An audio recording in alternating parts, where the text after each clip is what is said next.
Hey Art Nerds, it is 8:01 CST here in Nashville, Tennessee, and that means that Power Hour is beginning.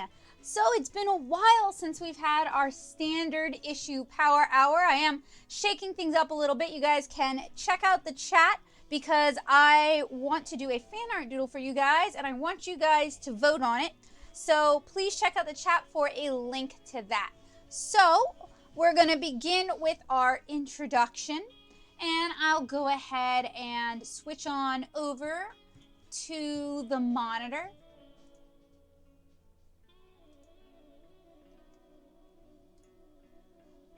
So my Patreon, which you guys can see here, is the reason this magic can happen. It helps fund all of my art adventures here on YouTube and over at the Natosoup Art and Process blog. All money raised from my Patreon goes to buying art supplies, things to review. It tackles the long request list that many people have sent in with things they want to see me review. So if you like what I do, we want to support what I do, joining me over on Patreon is the best way to do it. And at the $1 tier, you not only get my sincerest gratitude, but you get early access to comic and watercolor reviews and tutorials, and that also includes alcohol markers. I wrote this up back when I was doing mostly comic and watercolor stuff. You get priority requests during our weekly Power Hour streams. You get the monthly wallpaper and Art Nerd exclusive vlogs, as well as access to the Paint Box, my Discord channel. If you opt for the $2 tier though, you get the keys to the kingdom because my $2 patrons get access to my Making Comics class materials, and that is not available to my $1 patrons. They also get my monthly Art Nerd goodies, which includes line arts, as well as comics and sort of digital art resources like watercolor scans, watercolor paper scans, Photoshop brushes, that sort of stuff. And they get a monthly sketchbook PDF. And you guys can join me over at patreon.com/Natosoup.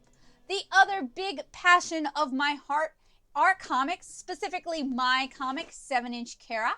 7-Inch Kara is on a little bit of a hiatus right now while I prep for the kickstart of the second volume. I am really excited about that.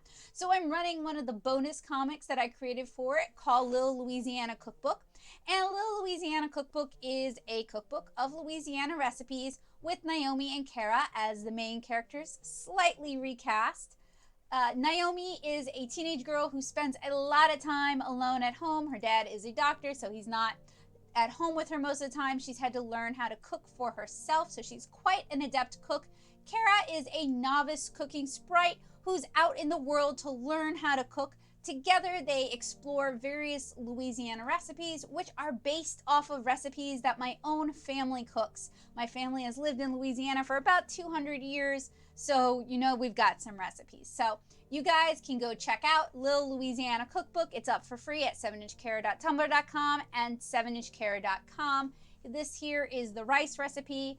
This is a comic designed to be, it's like a cook-together cookbook, so it's for kids to cook with a friend, to cook with an older sibling, with a grandparent, with a parent, with anyone older who has kitchen permission to use the stove. So, of course, we start with something really simple. So I hope you guys will enjoy it. It has a slightly different art style from my normal 7-Inch Kara adventures, and I think it's really cute. And of course, the blog that started it all, the Natosoup Studio Art and Process blog. You guys can read that at natosoup.blogspot.com. Later on this evening, we're going to be talking about alcohol markers, and my blog was the original home for my alcohol marker reviews. I have dozens of alcohol marker reviews over here on the blog. If you guys are interested in learning more about alcohol markers and you can't take my classes down at Plaza, this is a great way to kind of get your feet wet. Now, if you guys want to get the inside scoop and see more super embarrassing photos of me like this one, I have a wonderful mailing list that has some really funny content on it, and you guys can subscribe to that. I will drop this link in the chat real quick for you guys. And that is not... Holy smokes! People are talking. Oh, and Joseph is dropping the links. Thank you so much. I will continue my little rattle preamble then. Now, I want to move on down to my Artnerd Shoutouts. I did ask my patrons if they have anything they want to celebrate, anything they want to promote, anything they want to share with the world to let me know. I have not heard back from anyone yet. That offer still stands. It is an always standing offer for my wonderful art nerds on Patreon. But I do know that my art nerd and friend, Heidi Black, aka Electric Abyss, is going to be at the Fanime Night Market this weekend, where they're selling Yaoi and Yuri and Voltron stuff, Monster Boy stuff, all kinds of cool stuff over in the night market.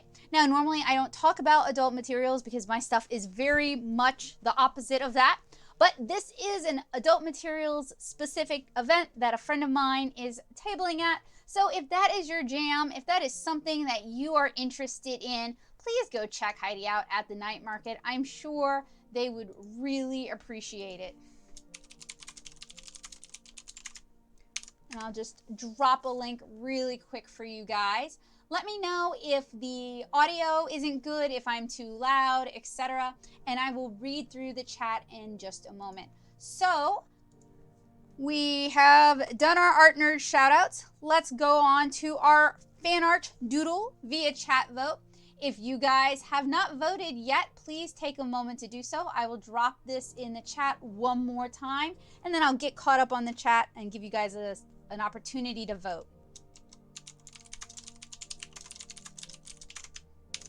Plus, just get caught up with you guys in general. So wow, we can see forever. I'll just switch over, hello, to the desktop view.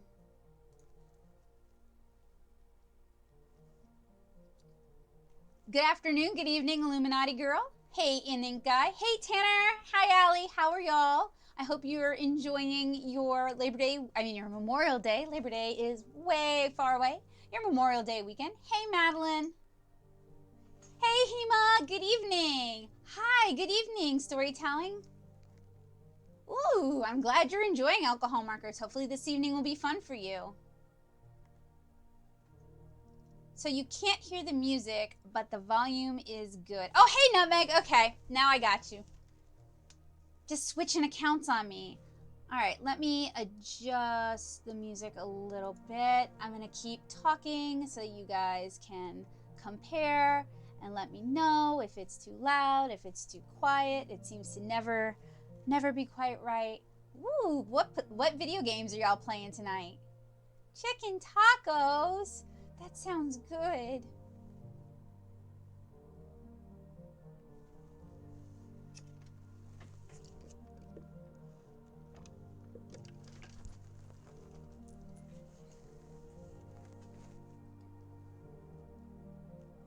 I have a YouTube account for just watching stuff, and then I have a YouTube account for this. But I end up kind of muddying this because I'll listen to music on it or I'll look things up. The other YouTube account is mostly for like when I'm in bed trying to go to sleep and I want to watch stuff. All right, we got 5 responses. Let's see who's winning. Do we have a clear, whoa. All right, at 40%, we've got Isabel, my baby. And then we also have Yotsuba. Do you want me to give you guys more time to vote, or are we ready to start drawing? Hey, good evening. That's fine. I'm so glad you stopped in and said hi, Nisa. Oh, Nino Kuni. Ooh, yum. Grilled quesadillas. That sounds really good. I have not had dinner yet. I'm going to go ahead and get started with Isabel. I might do 2. And I'm going to pause the stream just so that you guys don't get any latency. And we're going to switch over to desk and monitor. And I'll pop out the chat so I can see what's going on. Pop it out.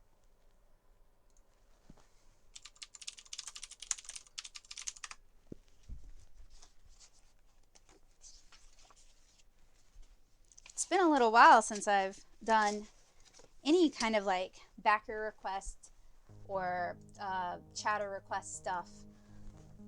I have to wait until I'm like feeling good enough health-wise to want to do it. Y'all know how that is though.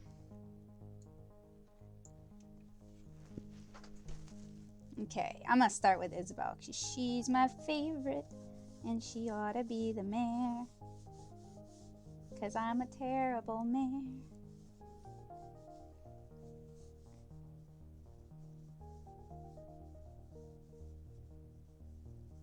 So, for my Animal Crossing friends, who's your favorite villager? Agent S was my favorite. And then she left to go explore the world and broke my heart. But Gladys is great too.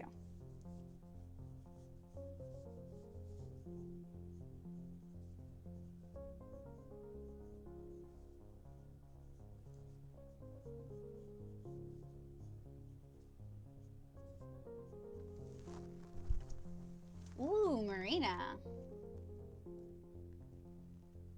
And Mo. Ooh. Tyra, that is going to be time consuming. I want to see it though. I'm so glad you started drawing a comic. Good for you. And I'm glad you can make it this evening.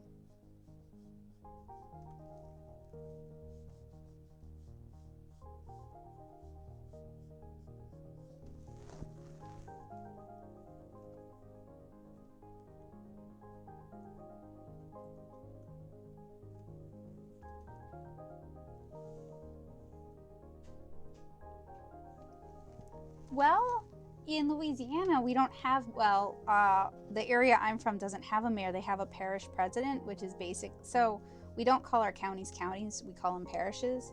And they're basically like president of like 10 little bitty super micro small towns. So I'm sure for like areas like that, you'll always need. Wow, my Isabel looks weird already.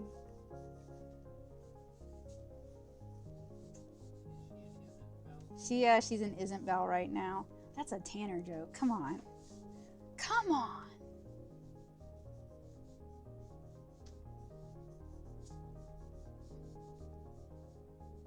Switch needs to hurry up and give me my Animal Crossing. I think it's waiting until I kickstart Volume 2 though, because which would be a kindness because I'd never finish anything. Oh yeah, they're so cute. Oh, I want to see that, Hema.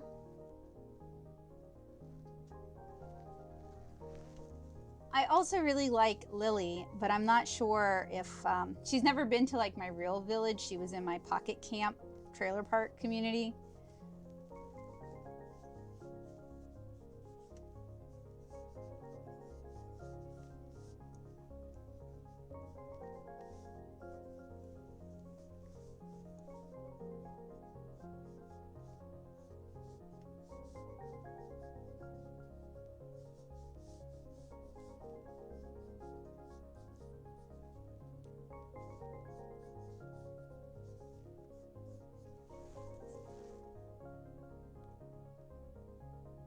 I have not seen Eugene. I think if we're talking about non-villagers though, Cap'n. Other than Isabel, Cap'n is my favorite. I was about to say, I catch myself humming his song all the time and I'll make up really stupid lyrics to it.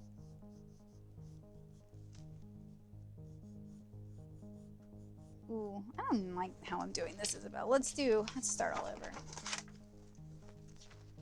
Oh, Bo is the cutest.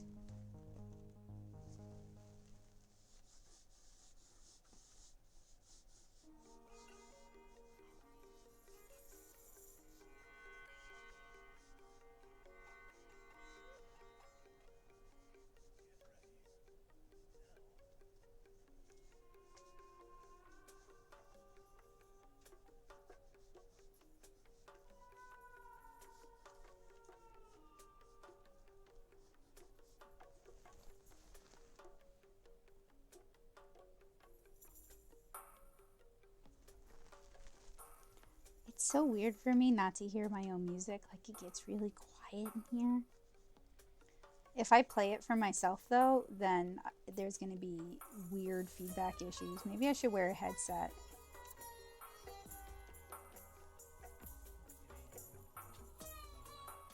A bone mic? I don't know. My ears are kind of messed up. You think that would work? Maybe so. I don't think veneers necessarily affects the eardrum. It just affects the ear canal.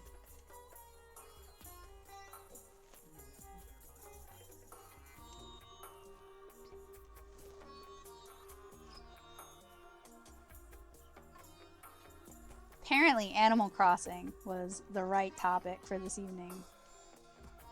Alright, so I have a theory, and it seems like Kino Kitsune isn't in here to help me with this theory, and that's okay.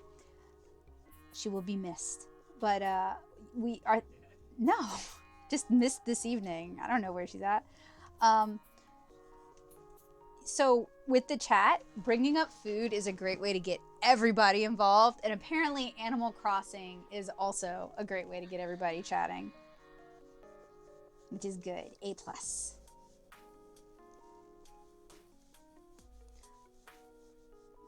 When I played Animal Crossing, and I have to bracket it because it will consume my life when I pick it up again, so it's like a bad addiction for me, or I guess a good addiction for me. I tried really hard not to lose any villagers because I like everybody in my village. Even if I don't remember their names.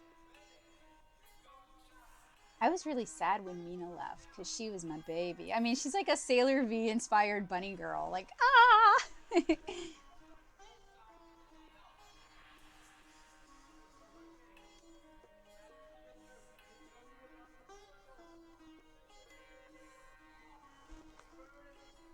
Yep, same.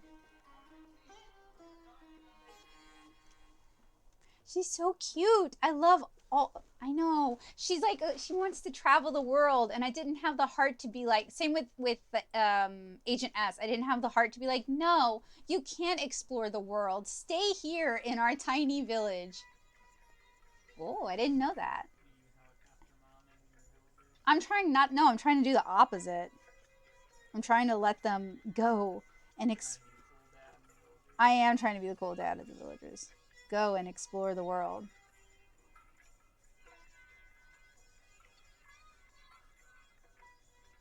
Be free, my child.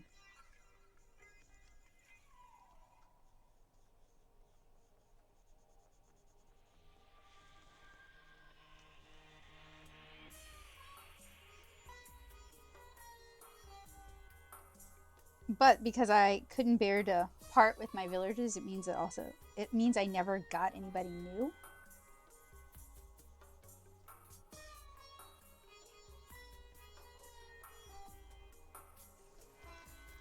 She's the best pupper.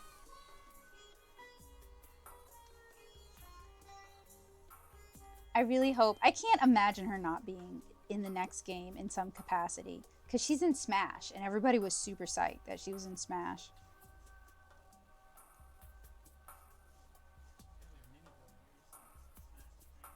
No, not really. But she's not a villager. She's like a NPC character, and they switch out the NPCs. I mean, they do have like reoccurring roles. They'll come visit and stuff like that. But I definitely want her. Oh, Hima. She's the best. Oh my gosh, I love it. There needs to be like a button or something. Is a best mayor.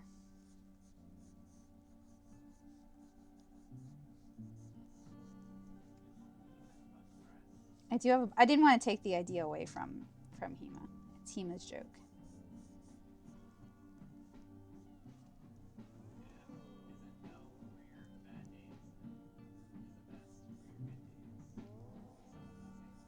Oh, that's too cute.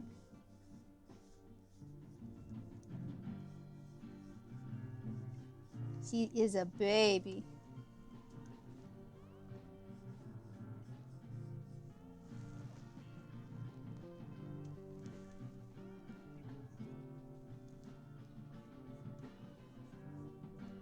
With her cute little bow tie. Yeah, the NPC designs for Animal Crossing are really cute. No, no, no, no, no, no, no. Don't remind us. It's been 6 years since a new Animal Crossing. And I don't consider Pocket Camp to really be a new. It's not like a full Animal Crossing. It's cute. It's a fun way to kill time. It's a great way to kill the battery on my phone. But it is not a full Animal Crossing.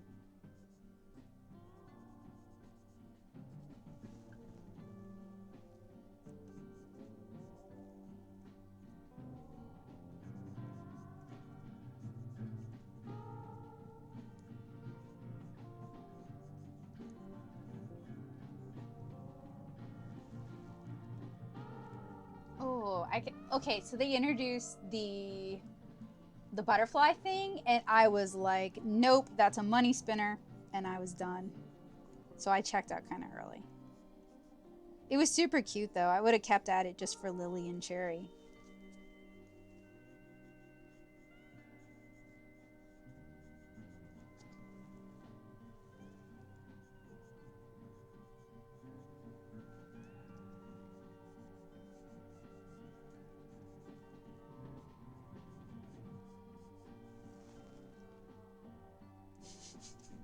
All your free time, some extra money, and your phone's health. Yeah, it feels really kind of limited.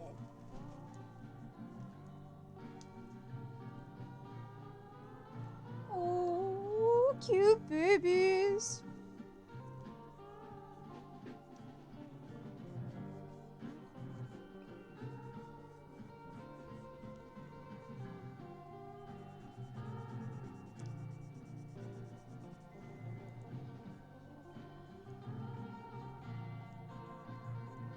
Wow, that foot is not awesome. If I were going to redo this, I would fix that foot. But otherwise, she's pretty cute. Yeah. If Pocket Camp had been a walking motivated game, I would have gotten so many steps in.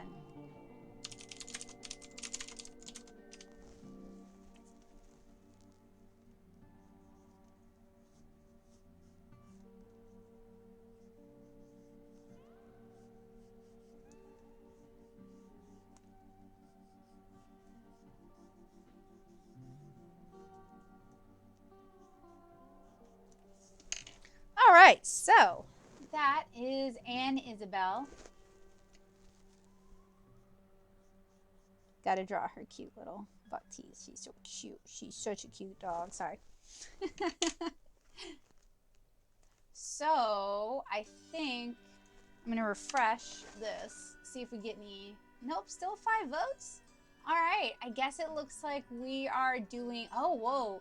Yotsuba and Princess Peach were tied, so let's do Yotsuba next.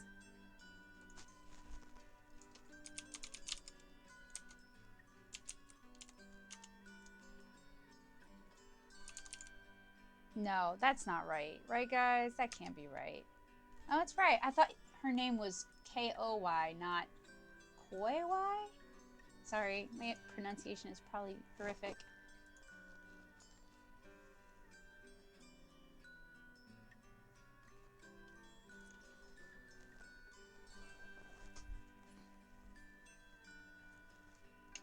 Give me a sec and let me find my pencil sharpener.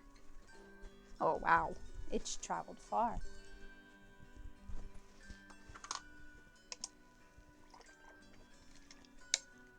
Everybody's dream child.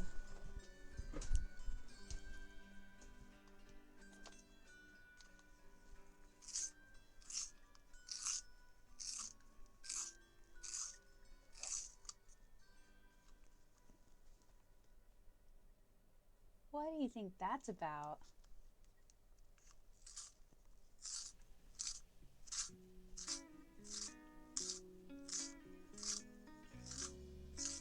All right, I'm an old. Can somebody explain to me what yeet and yeeted means? I actually don't know.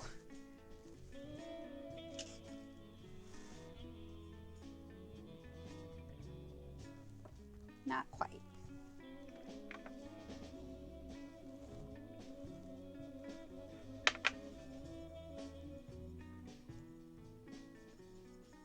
for sure. I'm glad you had tonight off.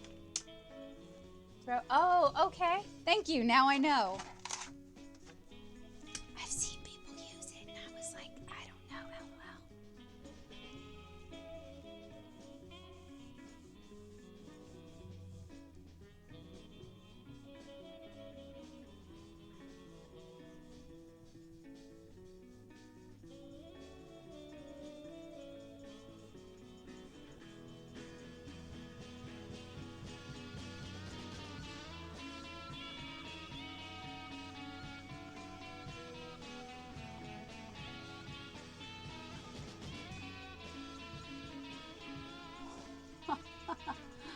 All right.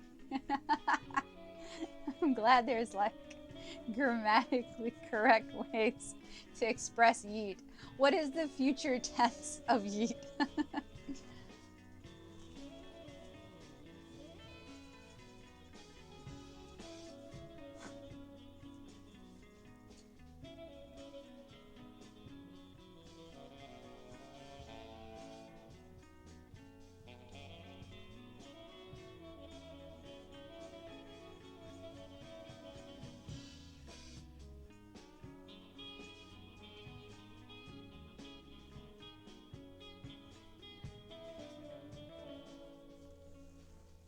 To be yeeted. To future yeet.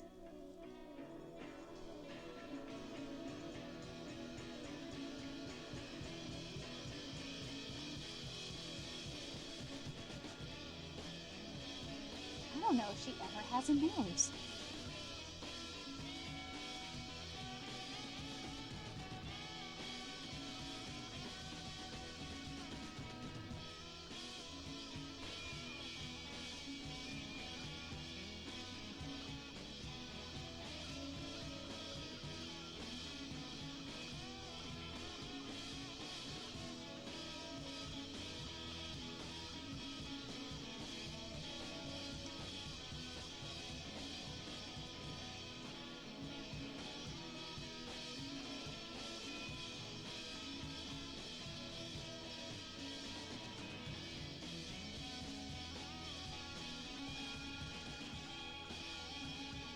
I feel like we've had to do that because so much of our communication is text only, and we need some way to give. No, she can't. Poor Yotsuba can't smell. Oh, she looks weird without a nose when I'm drawing her too. Like I keep wanting to like just give her a nose.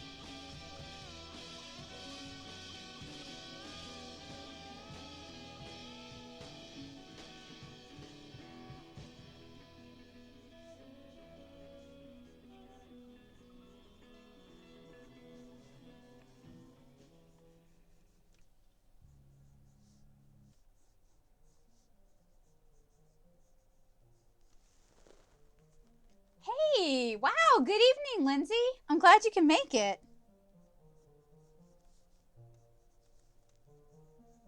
We were just discussing how millennials and Gen Z have grammatically structured like words like yeet.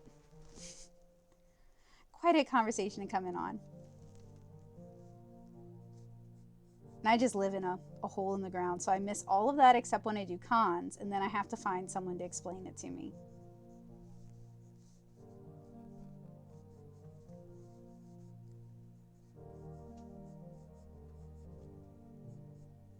So I'm going to finish up drawing Yotsuba. Then I'm going to unbox a couple of boxes of goodies that people have sent me. Mystery boxes. Actually, Joseph, can you do me a favor? Can you attack these boxes? Can you attack the shipping information and the barcodes with a Sharpie for me? Thank you. I've been meaning to do it all day and I kept forgetting. On one side. Did I do it at all? This side. I did do it on one side. No, I think the person who sent it to me did it on one side.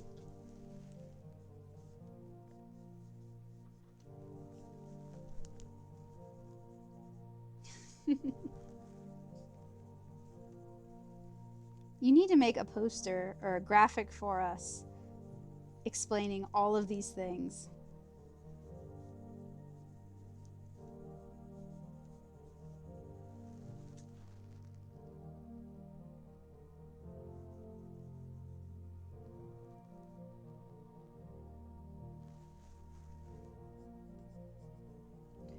That would be you, Tanner, to take the cutest, most innocent game and make it into a survival situation.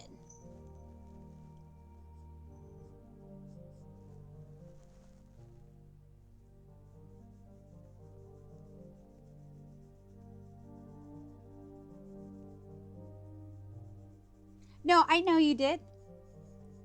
And I appreciate it because you talked to me about it first before you sent it. I have another one that just arrived at my door and I don't know who sent it. I mean, there's a name on it, which I'm blacking out. Hey, good evening. I'm glad you can make it. So since it's Memorial Day weekend, do you guys have any fun plans? So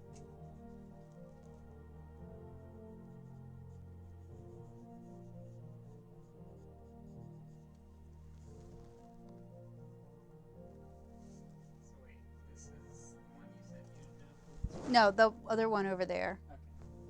I was gonna say it says No. name on it that I recognize. Right.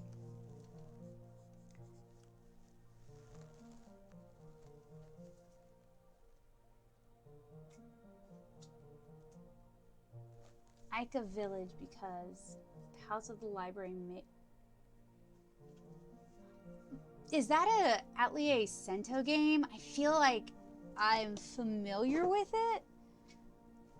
But I could be thinking of the doll game that Atelier Cento did that Manly Badass Hero recently played.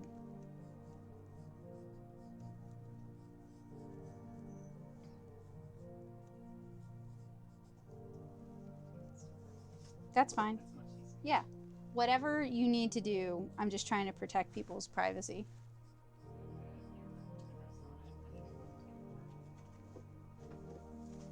I can give you some sticker paper if you'd rather just put sticker paper over the addresses. Oh no, the precious child is so precious. I would redo her arms if I were to do something with this, but she's so cute.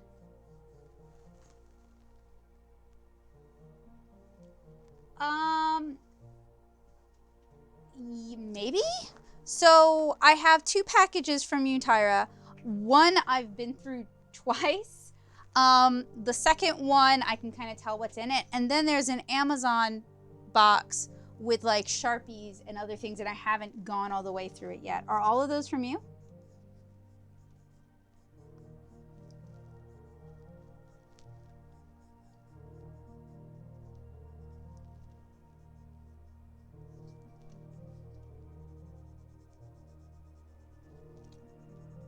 And we've got a Yotsuba! The precious child.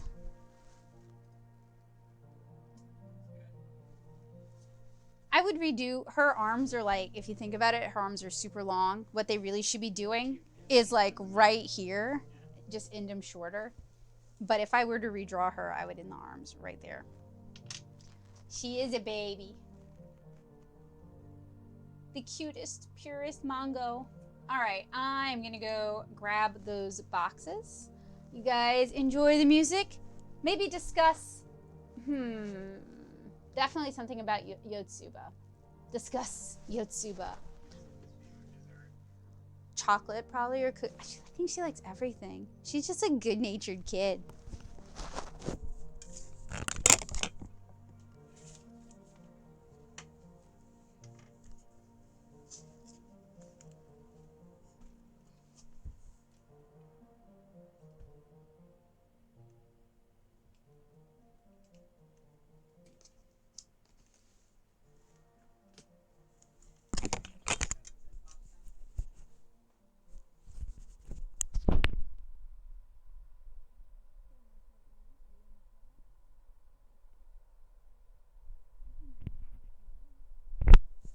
Alright, so this first box was sent to me by the amazing Tyra, who's in the chat.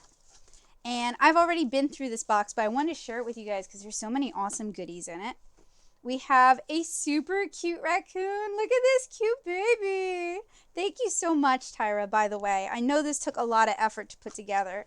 because we have a bunch of tiny little hand-done watercolors. I'm going to move this one slightly off camera and set the cute little raccoon over here where it can hang out during the stream. I should have it hold the watercolors so you guys can see. So we have a tiny fluorescent knicker watercolor set, which is really exciting. These are like those little tiny cute quarter pans too. We have the Japanese auspicious metal set. Ooh, I wonder what those are gonna look like when they're swatched. I'll leave them open for you guys. And I love that Tyra included a piece of watercolor paper so I can do the maps. We also have the Paul Rubens watercolor pastel set. Now, this is the second time I've fixed this one, but they are all intact. I don't want to turn it over because a bunch of the pans had come loose when I first opened it, so I'm just going to gently put them back in place. And this one has swatches, so you guys can kind of get an idea. I really look forward to exploring these more in the future too. Then the Japanese Holbein set. It's a 12 color set. And these pastels are really cute. And I love the little tiny cute quarter pans. Those are crazy. And then the skin tone set. And this one did a better job of staying in the palette. So we have 5 really cute little watercolor sets, as well as swatches with names, which go with this one here, right? Yeah, no, that's Holbein. They go with this one.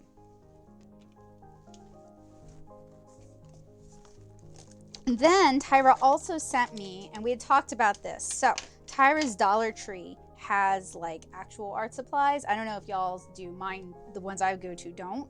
And they have these watercolor sets by Art Skills, and they're even in little metal tubes. So I look forward to kind of diving into those with you guys in a bit. And then Tyra also sent a bunch of really cute little washi tapes. Are these the ones also from Dollar Tree, or are they from elsewhere? Because I remember you talking about your Dollar Tree having washi tape. Let me try to get them in the shot. And then we also have this really, really cute little watercolor book. I mean, Tyra sent so many. Oh, it's the Arteza one. Ooh. Thank you so much. You sent so many awesome goodies. That's what I thought.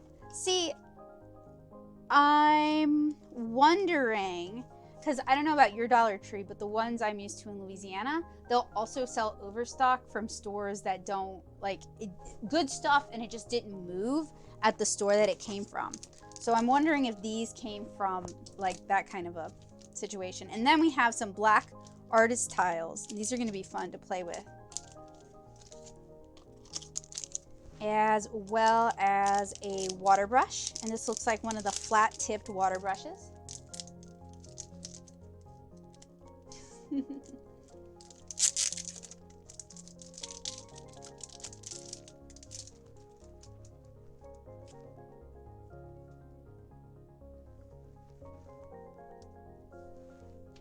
Yeah, everybody wants to know about those cases. As well as, y'all, check out all of these super cute notepads. I want to do something like this with Kara because that's just crazy cute. The girls are so cute. Oh my gosh. And then we have a really cute My Melody notepad, as well as a strawberry. These are so cute. I have not opened the goodies in the pencil case. That's the only thing I haven't taken a look at yet. In fact, I'll do it right now. You can get a legitimate in the moment reaction. And this is super cute too, because it's a strawberry milk pencil case. Look at that. You can even, yeah, it can even stand up on its own. That's so cute. What's inside? What's inside? Whoa! Whoa! Whoa! Wow, wow, wow. Everyday Feel Happy Pattern Days. That's so cute.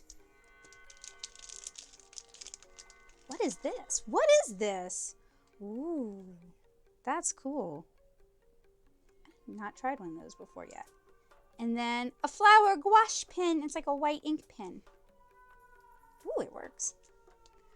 So many of these, I get them and they don't work, so I'm impressed. And then teeny tiny, super cute little travel water brushes. Are all of these from your Dollar Tree? That would be crazy. And then a really, really, really cute Miku charm. And more water brushes. Oh my gosh. I'm going to have to do something crazy with the water brushes. And also, I need to flatten this out. A really, really, really, really cute piece of art. See, Tyra's art is gorgeous. And I need to drop a link to their Instagram in the chat so you guys can go check it out. Let me do that real quick. Unless Tyra, if you want to drop a link, we'll approve it.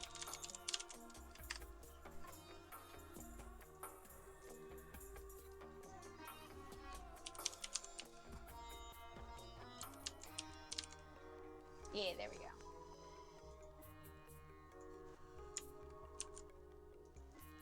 Oh, you did it. Awesome. Fantastic.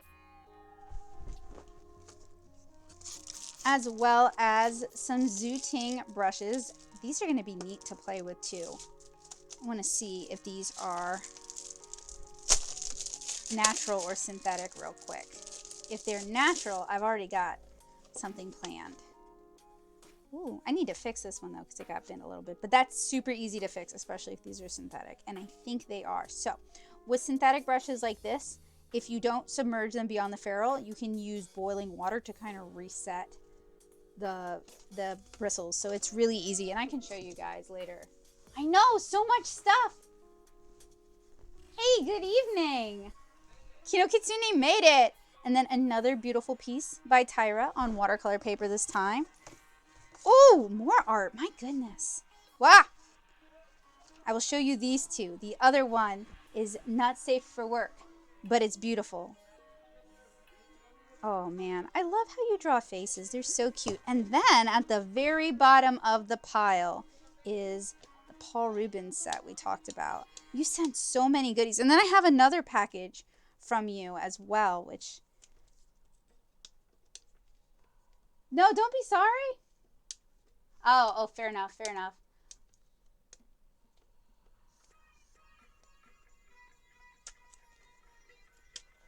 I don't know. Some of us... Oh!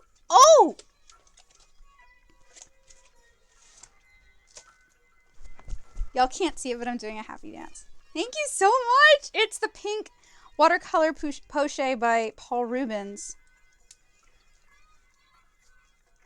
This was so sweet of you to send all this. Let me move this aside.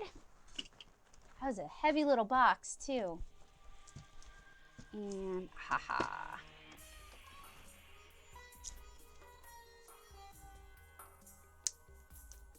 I'd ordered one of these from AliExpress, and they were out of pink, so I ordered black. And they don't even have that in, like, I haven't gotten it still, so I'm like double excited right now for this. Plus, this is supposed to have cotton rag watercolor paper in it, so it's supposed to be pretty nice. So I will be, ooh, it's got the, okay, so it's got hot press paper, acid free for wet in a wet techniques, and it's reworkable. I don't know what that is. It almost looks like a spray bottle, but I don't think it's a spray bottle.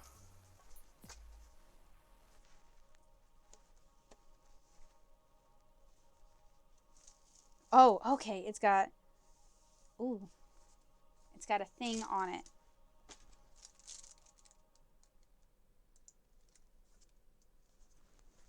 I'm gonna go ahead and crack this open really quick.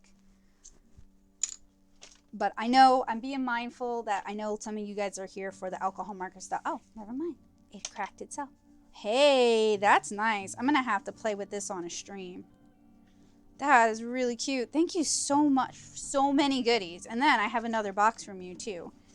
So, whoop, I'm going to get these cleaned up and make room for the next box. Thank you again so much. Trying to keep everything neat. I'm going to put your drawings in a sketchbook to kind of flatten them out, and then I can frame them and put them up.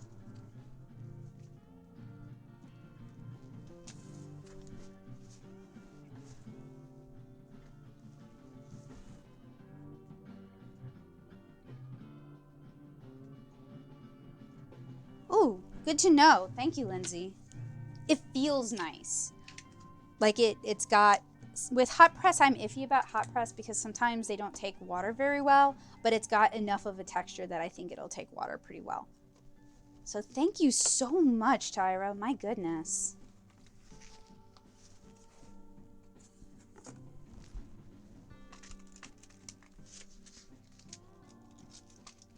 Of course, I feel like I have to try the cute little paint sets on that paper.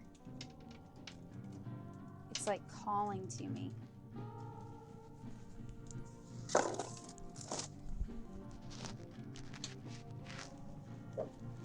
So many goodies, goodness.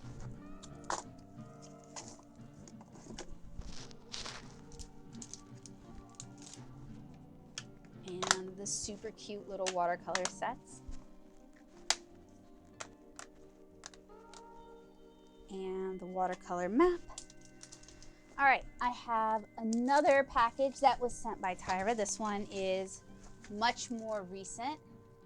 Let me double check. Okay, just making sure everything's lined up. If y'all post links, I'll approve them.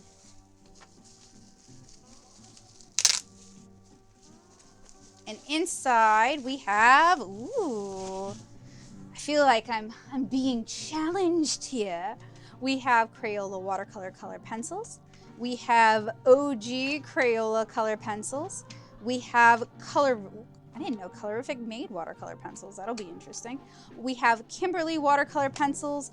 And then we have Low Cornell watercolor pencils. So we have a bunch of watercolor pencils. This is gonna be fun. I'm gonna have to do a showdown with all of these. Thank you so much, Tyra. I am really taken aback by your generosity. That was incredibly kind of you. Thank you so much. So I'm gonna leave these out for y'all to get an eyeful, and I'm gonna go grab the mystery package real quick. And if you sent me the mystery package, you're gonna have to own up in the stream.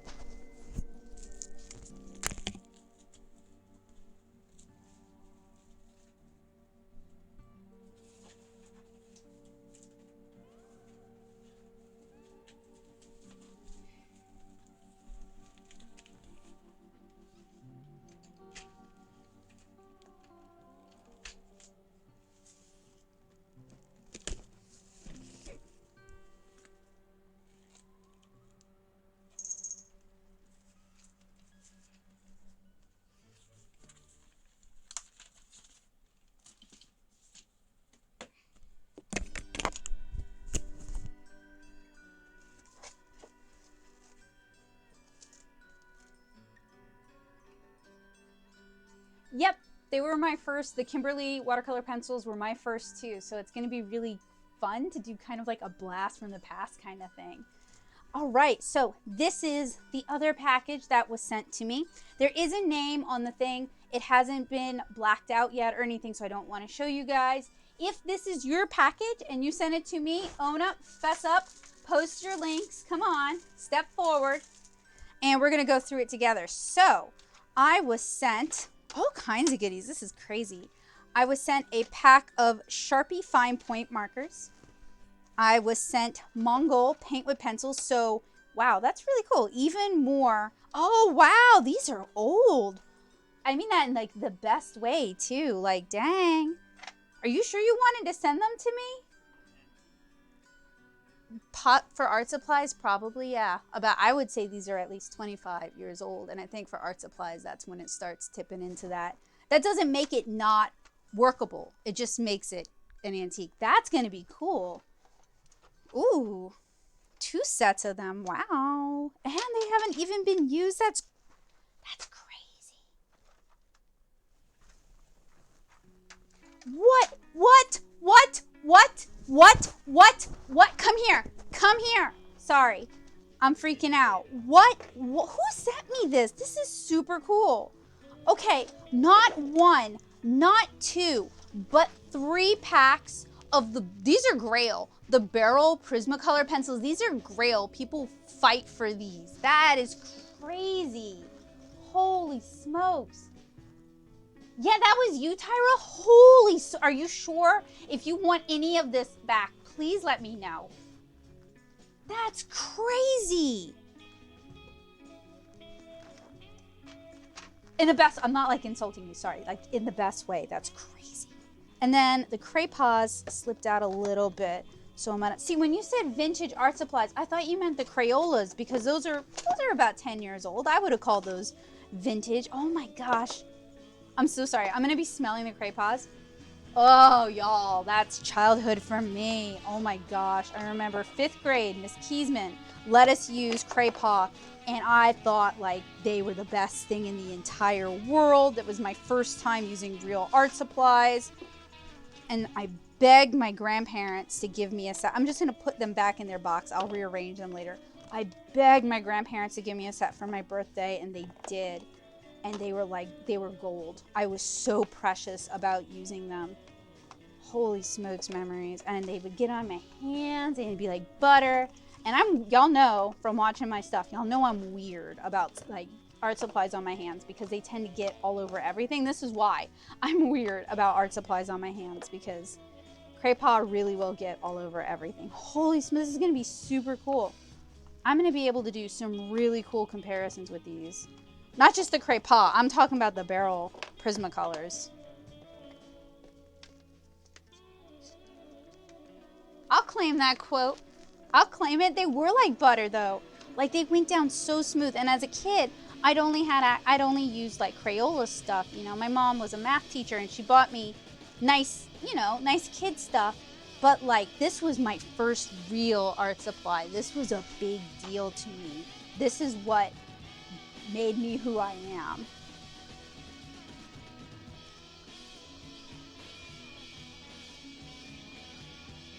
Sorry, reading back a little bit. Yeah, I'll send it back to you. They're supposedly the Barrel ones are like the best. Everyone who's old enough, I haven't used these, I'm actually not old enough to have used them, but everybody who's old enough to remember them like this are like, oh, they went downhill when they got bought out. And I mean, they got bought out by Newell Rubbermaid a few years ago, and a bunch of us are like, oh, it went downhill. So these are like supposedly super awesome. I will happily send them back to you. I'm also gonna send back one of the 2 packs of the Mongol pencils, just because you sent me 2, and I feel really bad keeping both of them. So I will send them both back to you, and I set them aside already. That's crazy.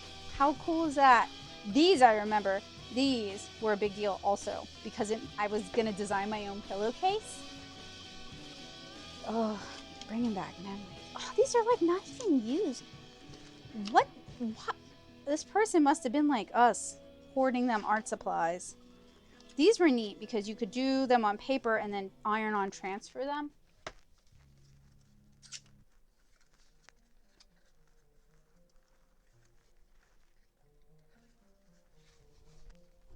Oh, give me a sec. Oh, y'all, I had to sniff them. Y'all know I had to sniff them. Oh my gosh. So I keep sniffing them. I'm so sorry. Y'all can't see my face. I know I'm super weird. Just like the smell of Crayolas. These are older Crayolas, but like they still smell like Crayolas. They still smell like, oh, the first day of school and being excited and are you gonna make new friends? So many memories. Oh, that's cool. This is a really tiny swivel cutter. I'll show you guys how this thing works later on. There is so much cool stuff in here. Holy cow.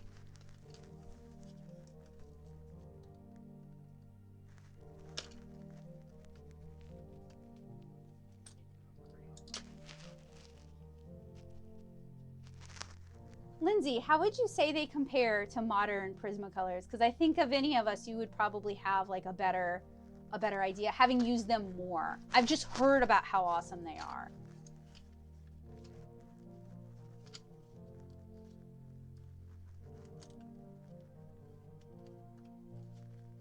Oh yeah, they're having a bonkers sale right now. Yeah, drop that link. Drop that beautiful bean footage. Ooh, what is going on with you? Oh, cool. Oh, they're all 4B. That's neat.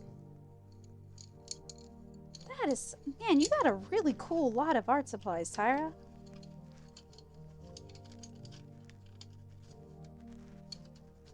Yeah, I can show you guys one. It says on the cover that they're thicker leads.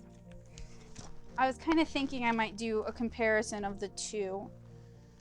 And I think a lot of the Prismacolors I have in Luling are some of the, they're not these, but they're before Noel Rubbermaid bought them out. My dad had given them to me for my 19th birthday, and that was a big deal too. Like, it was $120 for 100, it was their anniversary set, and it was 120 color pencils, and he was like, I don't really know why you want these expensive color pencils, but okay. Oh.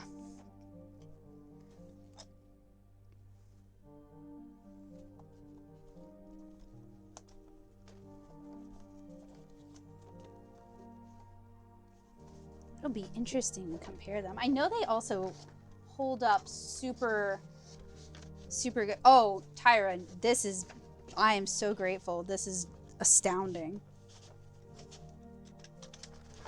I've always wanted to get my hands on cool older art supplies. There's a, I can't remember the name of it, but there's a website that's like vintage drawing, vintage art supplies. And I have like a blog post all drafted up that I haven't run yet, where I'm just complaining about how stuff from the past was really, really cool, and how we don't have that much, we don't have the same access to it anymore. And these are 6B. Open those really quick. Non-porous lead. General Pencil Co. Kimberly, 6B. And we have a couple. So we looked at this one. We have one more X-Acto, and then there's these three over here, and they're still in their tubes. I wonder who had this first. Oh, okay. All right, these are the ones I'm probably a little more familiar with. Wow, yeah, the old Prismacolor marker in there. What a trip. And then some more Crayola color pencils. Thank you so much. That's such a cool box. I don't know, Hema. I was wondering the same thing. It's like non-porous. I'll sound impressed. I don't know what that means. We'll find out. Y'all know me. I will Google. That's super cool. It'll be interesting to see if the older Sharpies. How old are you? Well, they're made by Rubbermaid. I don't know. Doesn't say on here. But y'all know I will dig until I get an answer. Oh, I don't know. Do you wanna, let's take a look at the packaging. I know they are retro for sure. Made in New Jersey. Pencil Makers Association approved. A product of General Pencil Co. New Jersey, or Jersey City, NJ, USA. I don't know. Give me your best guess.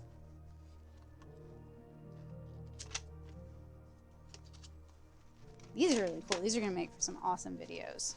I am excited. I need to get your other package back over to you.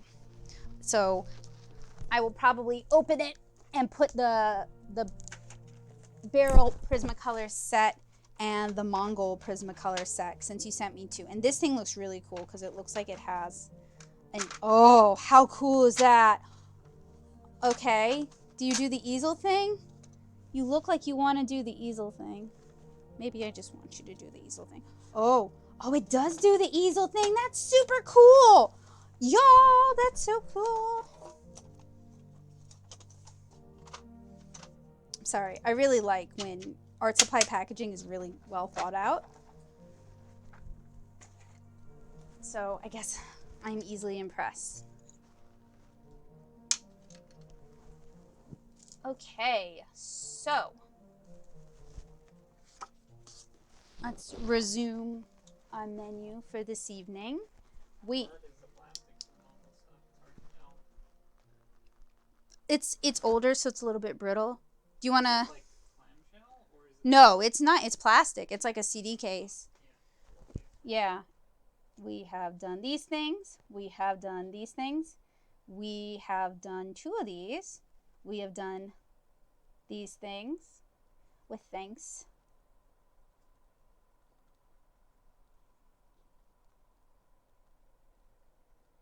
To Tyra. Now I'm going to do a sketch request from our sketch request queue, and then we're going to do our alcohol marker demonstrations. Woo! So, prep your questions now. I do not have every single marker in existence, but I have a lot of them. And I've rehomed some of them, but we also keep like an example of each. So I probably have it on hand. And what I would be most excited about playing with tonight would be Chameleon markers, because I haven't touched those in a really long time and I never got good at them, so it'd be nice to play with them some more. Blick Studio markers, Copic markers, NeoPico markers, Spectra AD markers, things like that. Or we can talk about like Prismacolor markers versus Shinhan, whatever.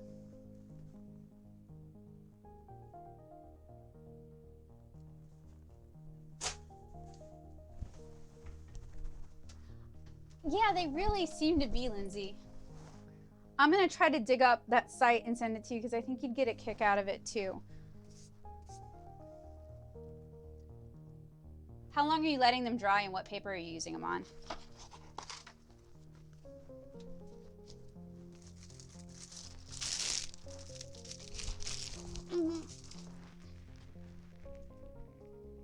Hey, good evening.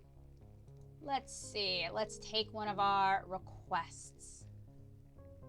I'll take, Tyra was so awesome today. I'm going to take one of yours.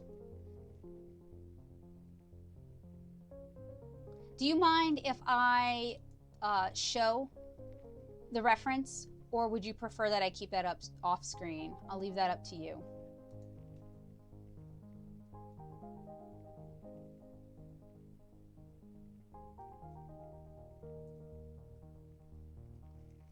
So with Copics, okay, so let's say I draw it with pencil and then I ink it. I usually let it dry for 24 hours and then I erase my pencil and then I go over it with Copics. But with Copic, if it's running dry, it'll smear the ink kind of regardless. So there's a lot of different areas where it could be causing that problem.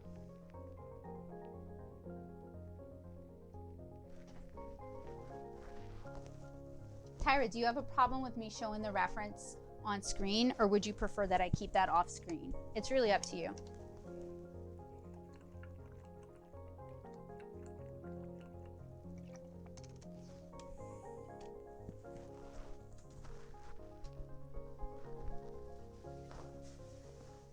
Okay, all right. I will do that.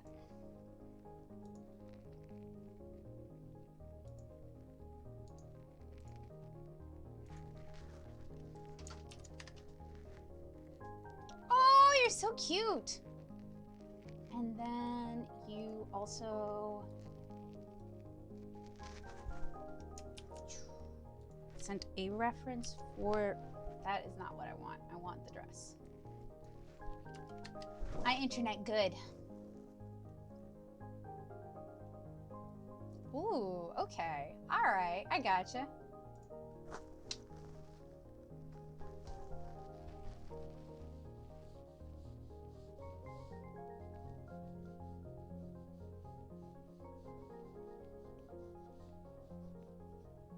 See, I knew I was gonna have to give this one 2 passes. I was just thinking it. And I goofed it already. Let's try it again.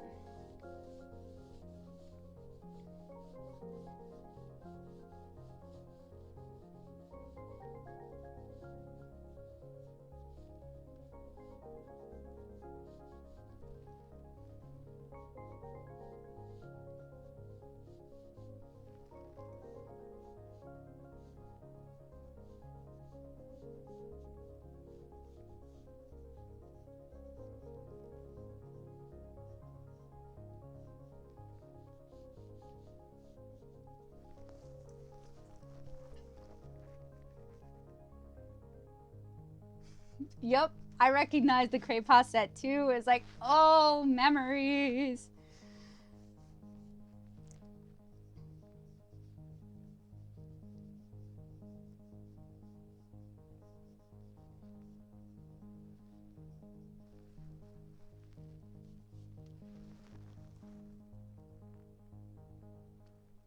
Yep, same here. I'm sure the barrel ones were probably around when I was very young, but I mean, as a kid growing up in Louisiana, my parents didn't take me to art supply stores. I didn't even know of any art supply stores until I was like in high school, which is the time they'd switched over the packaging. Now they even sell that kind of stuff at like Walmart.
That dress looks like fun. The internet has made so many cool things accessible. When I was younger, I mean, there was like, I don't mean to be like, you know, so old, but like when I was younger, internet shopping wasn't so much of a thing. My mom was really not into like us buying stuff online ever, so we didn't. So I bought my well, she made my first prom dress. My mom is a really good seamstress. And then we bought the second one at David's Bridal.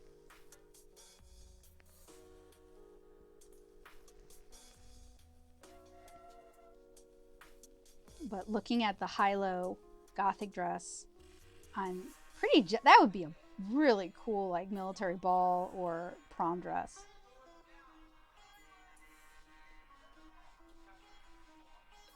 Tyra, do you have any preference on your hair, how you want your hair done? Do you want it down or do you want it up, or like kind of both?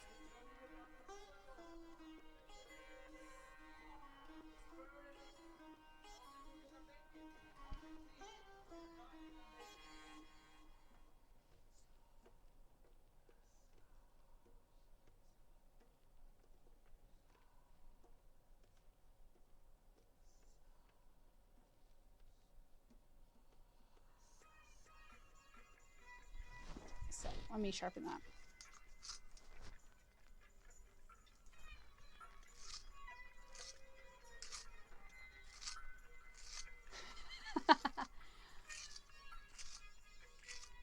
Ah, awesome. Okay, can do.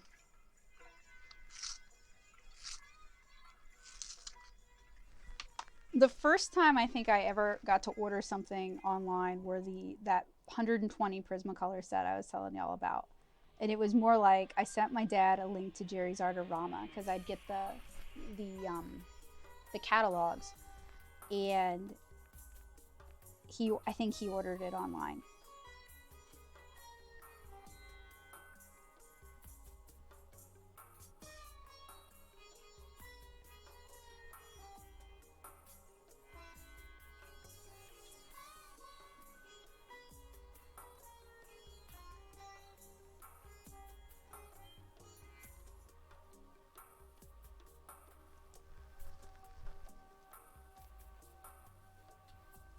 My mom has discovered Zulily, and I don't want to like sound like a commercial. She loves it. She's on it all the time. Yeah, you get like a minute to bid on it. It's definitely, I can't do it because it would be addictive for me.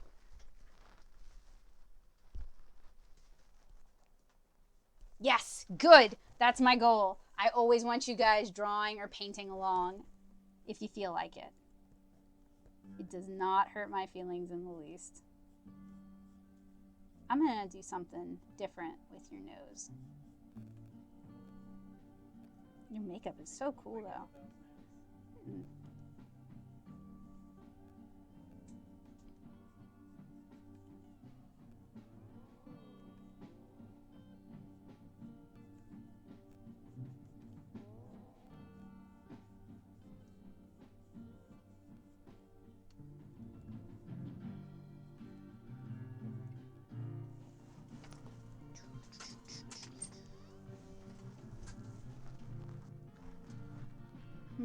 The problem is all of the sticky note pads that I use for doing like quick corrections in my sketchbook are all like crazy colors.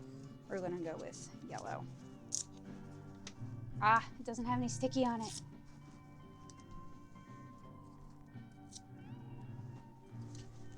Is that Tanner saying that or Allie saying that?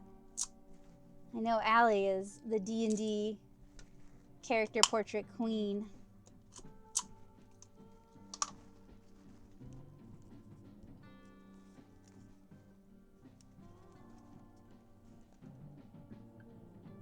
I love how when you use Post-its for corrections, they look really weird at first, and then once you like kind of do your drawing over them, they start to blend in.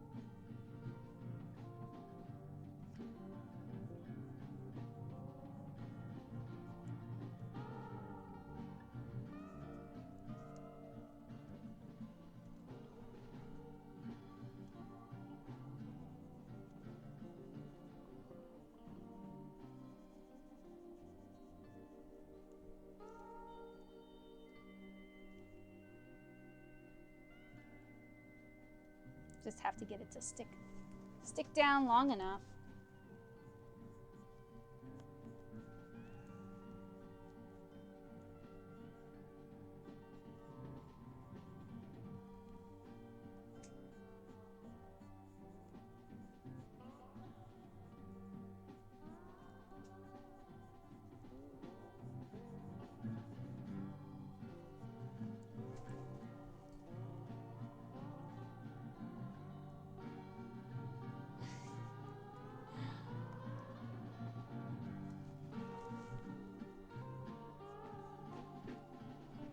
To be better. I will draw new characters, but I don't do anything to like develop them. So if I'm like, oh, I don't know what to do, I always just draw like Kara or Naomi rather than like, oh, I've got all these other characters that are neat and fun to draw and have more interesting character designs. You're right. If I gave them names, that probably would I would probably draw them.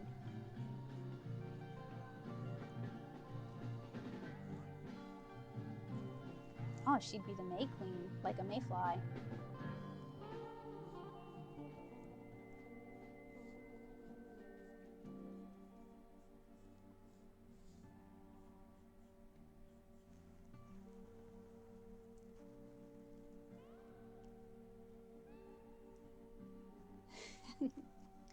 It's so hard. You work 2 jobs too, so I feel like you have every excuse to want to play video games when you get home. But it's so hard juggling between creative work and not just video games, but like watching stuff and reading stuff. Because especially because like consuming media is also part of our jobs because it provides fuel and inspiration and, you know, like a wider range of things we can kind of reference. It's hard to maintain a good balance. My solution is not the good solution. My solution is I save things forever. Like we still haven't watched The Wind Also Rises, for example, because I know it's going to make me cry and then my sinuses will swell and I won't be able to do anything for the rest of the day.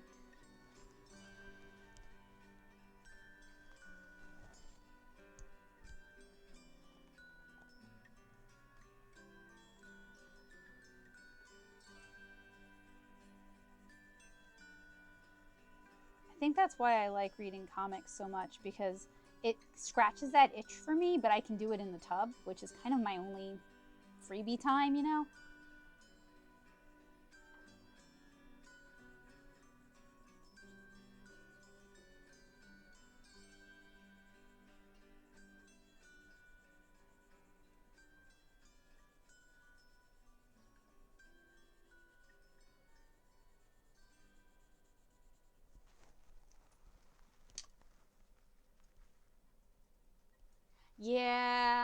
Yeah, I know it's gonna mess me up.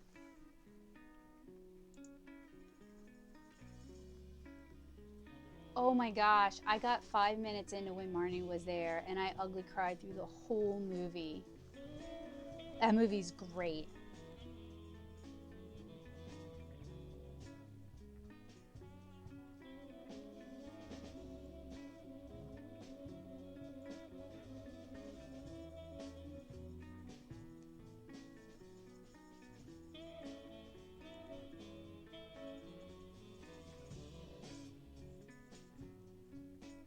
It's really something when you watch a movie and you feel like somebody gets you.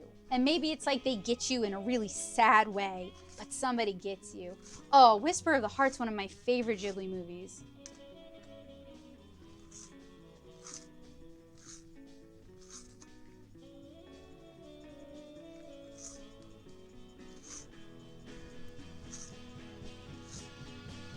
How so, Hema? I haven't seen the 4th Pokemon movie, so y'all are gonna have to walk me through this.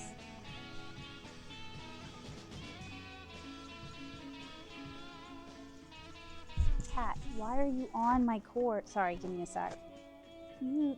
That's gotta not feel good. The cat was on my lavalier mic cord and it was like wrapped around his neck. It's like, why? Why?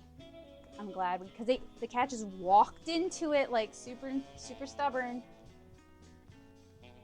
Okay. Oh, you know what? What's the Mirai from the future? With the, yeah, that sounds like that too.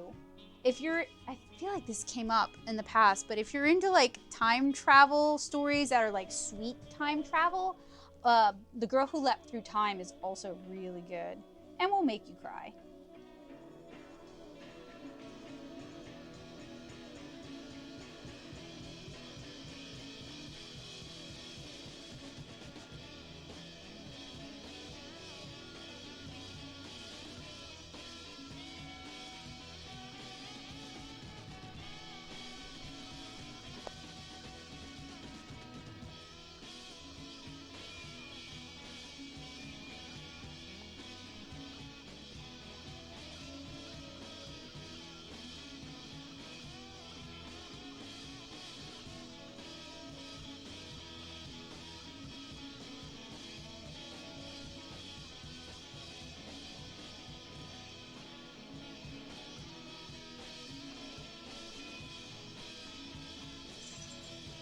It's Studio 4C, right? Or 4 degrees Celsius that does like The Girl Who Leapt Through Time and Future Girl Mirai. They seem like they have a lot of really good movies.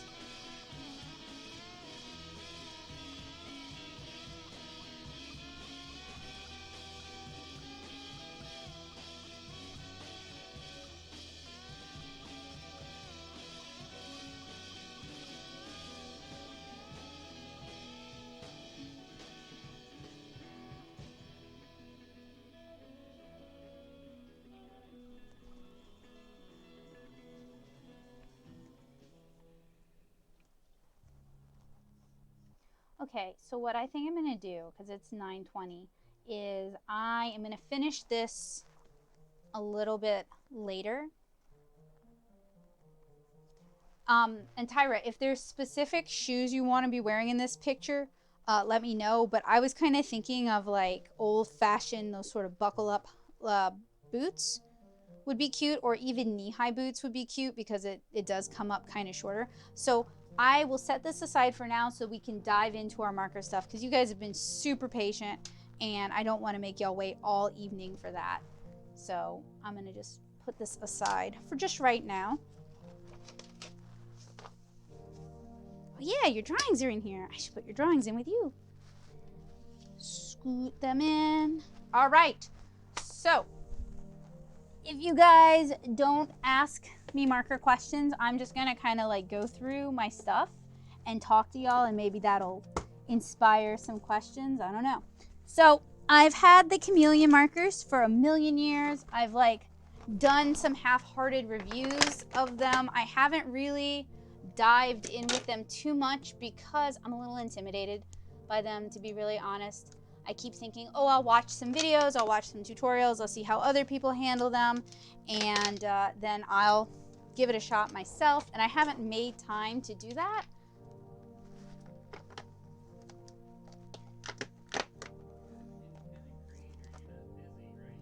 What? Are y'all being... Well, I've had them for like 2 years. I don't have a good excuse. I've backed 2 of their Kickstarters. Like, I should have done these by now. But I've done so many other marker things. I don't have a good excuse. Okay, so I will show you guys the box. The box is massive. Yep, the fancy blend pens.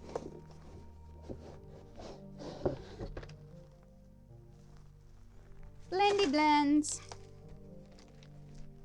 You should be taking notes, Joseph, on all of the movies recommended in the chat, because it seems like some real... Oh, what? Sorry, I just realized this has a third row seating for when I expand my collection. I know, and then it fell out, and then I found it again. So we're all good. I got it.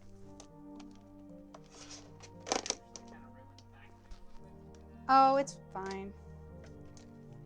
It really should, this is the detail pin, it really should sit in next to, it does, never mind, it's fine. It's all good. Let me move this to the side. So not only do I have these are so big, they're not gonna wanna fit. That's another reason why I haven't really done a video with them yet, is they take up a lot of room. And I have, what you guys see is pretty much my workspace. And then I also have the color tops.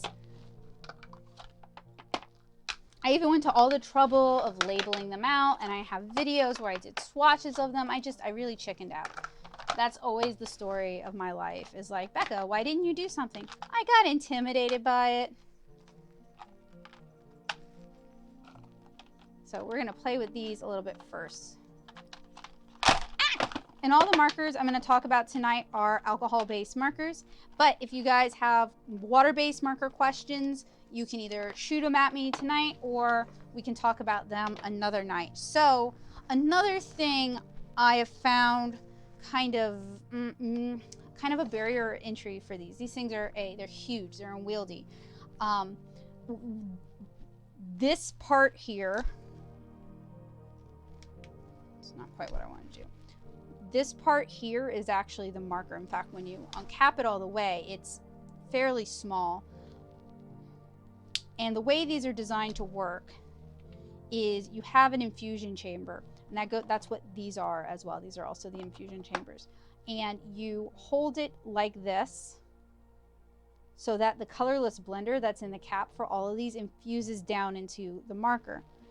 And then you count for like, it really depends on how much of a blend, how extreme of a blend you're looking for. So I think I'd done tests in another video where I did like 30. The time you have to spend mixing, yeah, that's the same. That's one of the 2 reasons why I'm not using it, is this time here. The other reason is I like to do a lot of like layering. And I have no idea how well these are going to work for layering.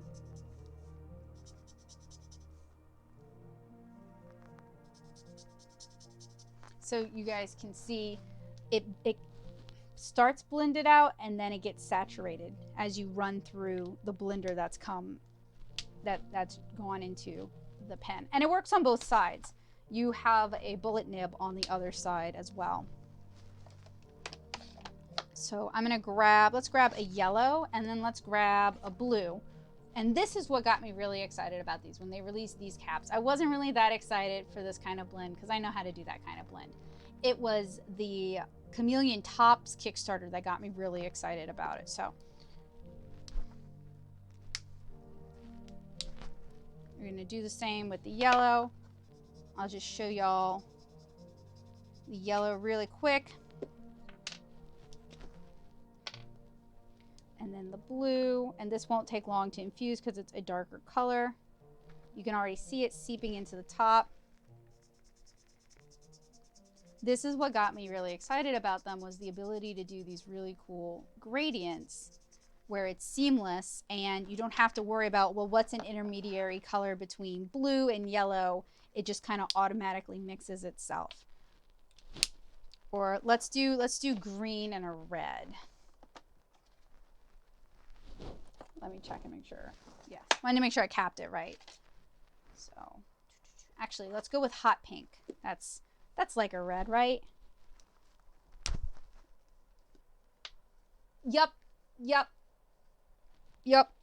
That's the problem too, is I am really used to other types of alcohol markers, and these are a very different system. So it's, for me, it's like learning a whole new system of markers, and I feel like it's going to be a lot of time for me to get good enough at it that I'm going to be comfortable sharing what I do.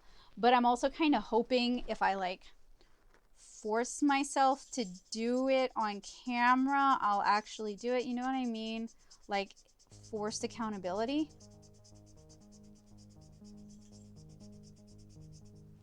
Ugh, these nibs though are not super exciting for me. Do you guys want me to move the camera a little bit closer so you guys can see a little bit better?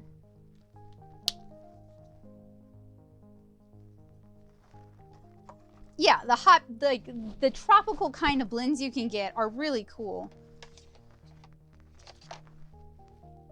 And then they also sell them not open stock, but you can get them in small sets at Michael's, so I could theoretically finish out the collection. But then I'm gonna have all these markers that are cool, but I'm intimidated to use them.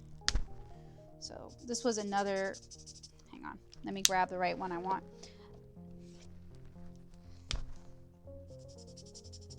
When I do marker classes, like with young kids, they'll ask me about these because they're excited about them and they've seen them on YouTube.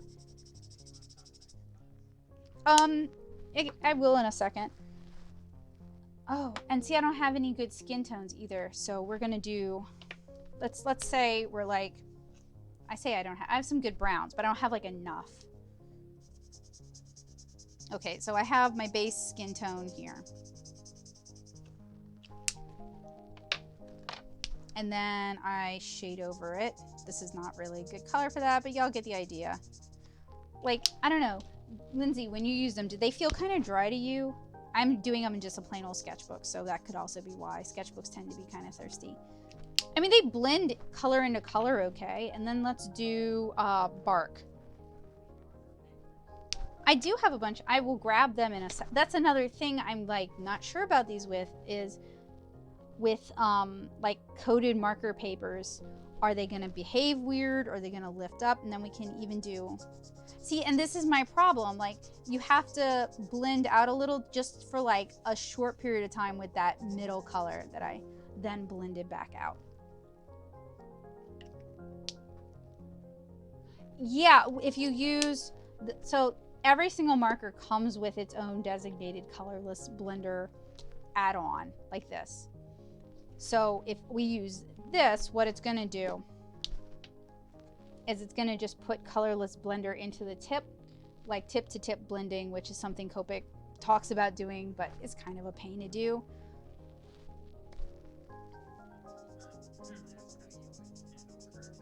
That's another thing I don't know about with these. That's an excellent question, and that's another reason why I've been kind of like, I don't know. So actually what I'm gonna do is I have a bunch of printouts from my comic class, not my comic class, my marker class. I'll grab one of them and we can kind of do it together.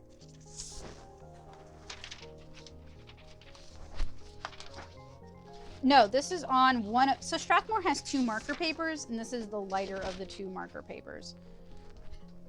So let's do Naomi because she's got darker skin, and I have a feeling darker skin is going to be a real difficult thing.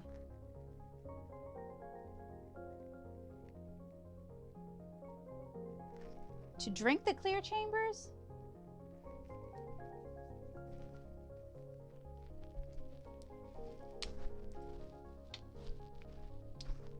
That's probably part of my problem is I like using thirsty papers because I can do a lot of, I mean, Nina's pretty thirsty too.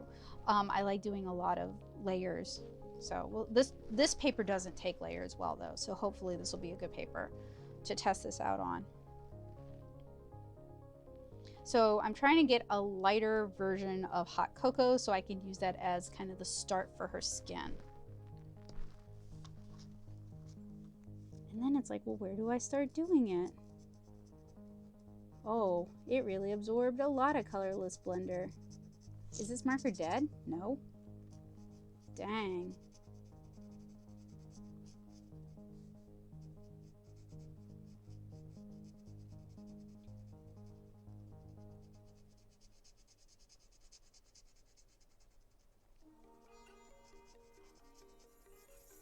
See, yeah, and then when it starts to come through, it does it like, okay, I would assume we start by our light source and work away from our light source. But like, what if you're coloring something larger? How are you going to get consistent color? Do you always infuse it and then you just, I don't know, keep like a chart of your infusions? I'm going to also caveat all my complaints with, I started out as a writer, not as an artist. So the way I kind of learned how to draw and do art was to just find methods of doing things that I can replicate over and over and over again, kind of like how I do figure drawing. So systems of art that are more chaotic are a little bit intimidating for me, unless it's just completely like abstract art. Also, the brush on this thing is really kind of small, so it makes covering a larger area pretty difficult.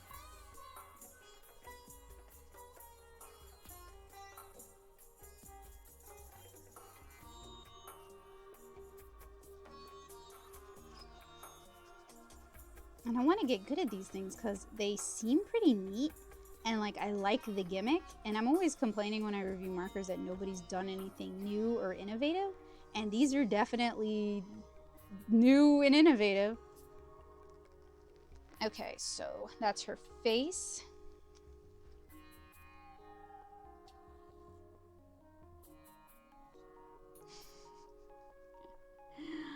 You might go blind if you drink the alcohol markers.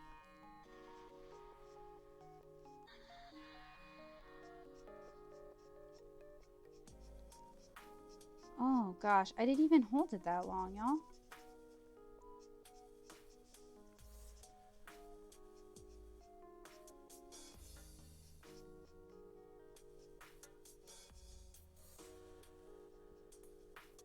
Also the tip, and it's hard to see in the video, but the tip gets kind of mushed down. Like it doesn't, it's a fiber tip, so it gets beaten up kind of quick, even if you're being moderately gentle with it. I need to save all these opinions for the field test.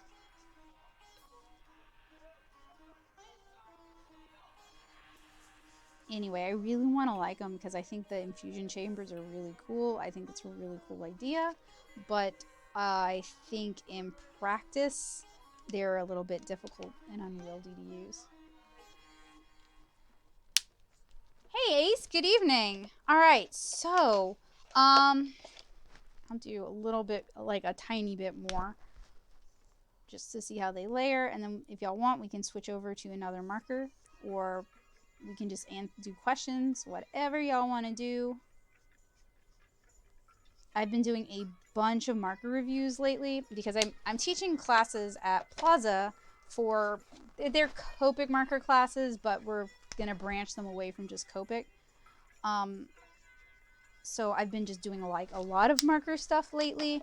So that's just kind of where my head's been at. And I thought it would be a fun stream because it's a good opportunity for people who use markers and maybe have questions to ask.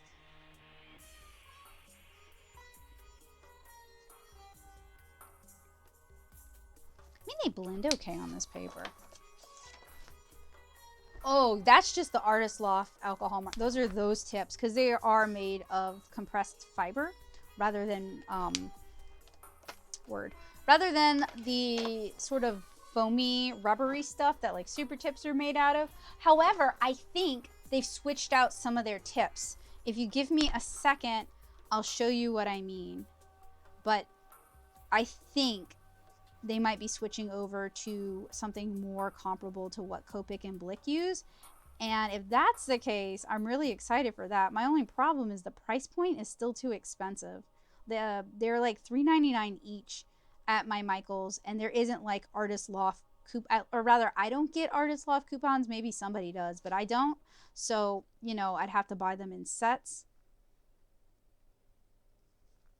And the sets aren't badly priced. I just didn't want to buy a bunch of sets of markers that I'm going to use for review, if that makes sense. I try to do it open stock because then I can just get the colors I need for the field test.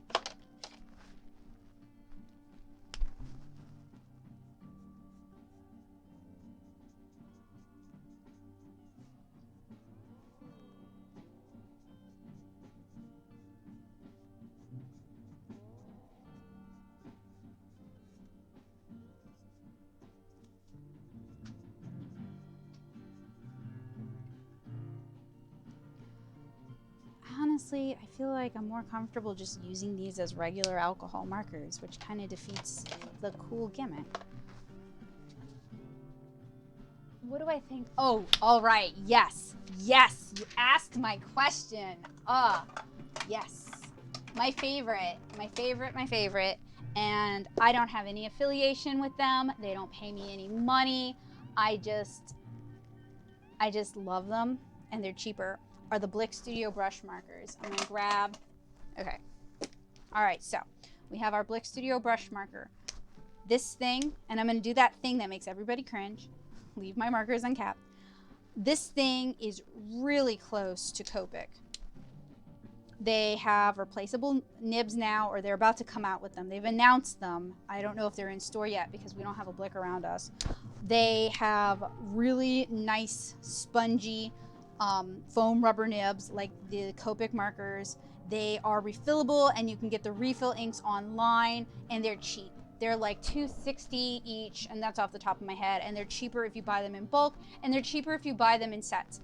They are my favorite. They only have 96 colors, but I feel like they fill holes that kind of Copic has left, and they're very usable. I feel like you could just have a set of the Blick Studio brush markers and not even need Copic markers.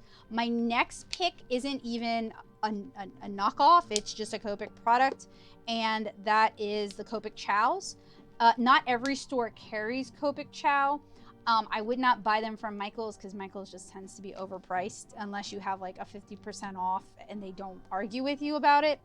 But the Copic Chows are about $3. They're refillable. You can replace both nibs, and they use the same super brush nib as the Copic sketch markers. So I'm gonna take a sec and grab a couple of the Artist Loft markers because we were talking about those.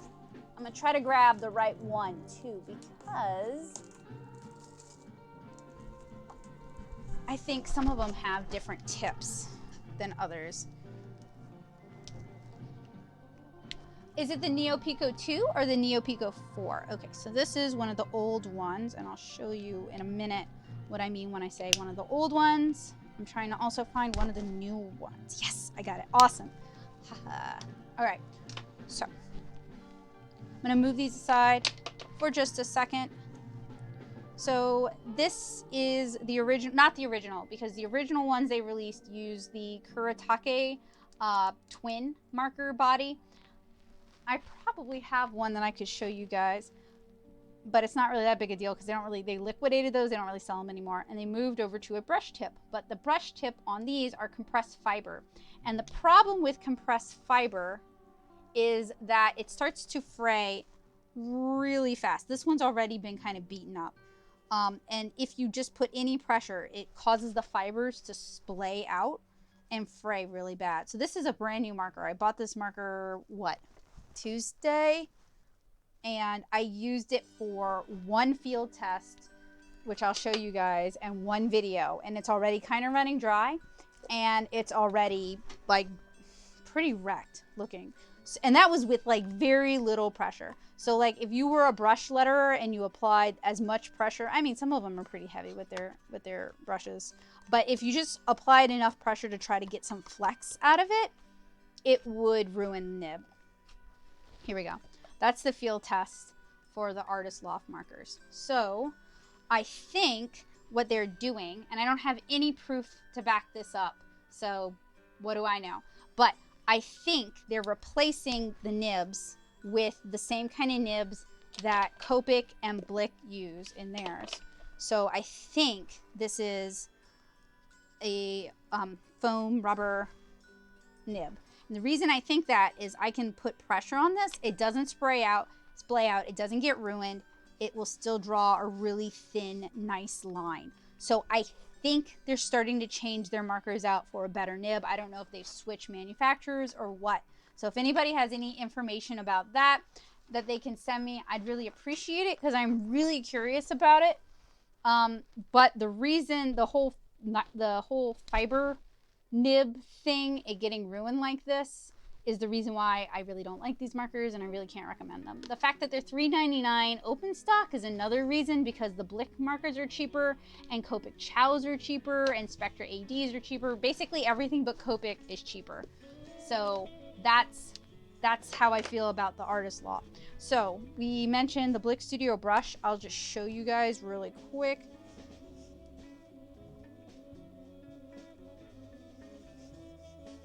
It's got a really resilient nib. I think it's basically comparable to a Copic, personally.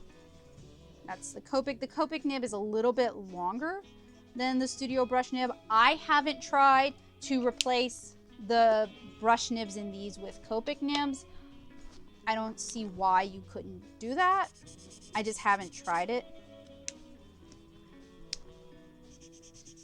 And the fact that they're refillable now is really exciting because it's less waste, less throwing stuff away. I know some people would refill their Blick Studio brush markers with Copic colors.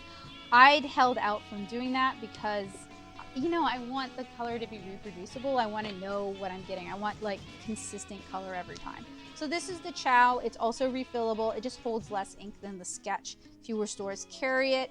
Fewer stores carry it open stock, but they're great. If I hadn't started my marker collection with Sketches, I would have, like, Chows hadn't come out by the time I'd started my marker collection. So they're fine. Spectra ADs are okay. I'm gonna grab mine for you. I also recently reviewed those.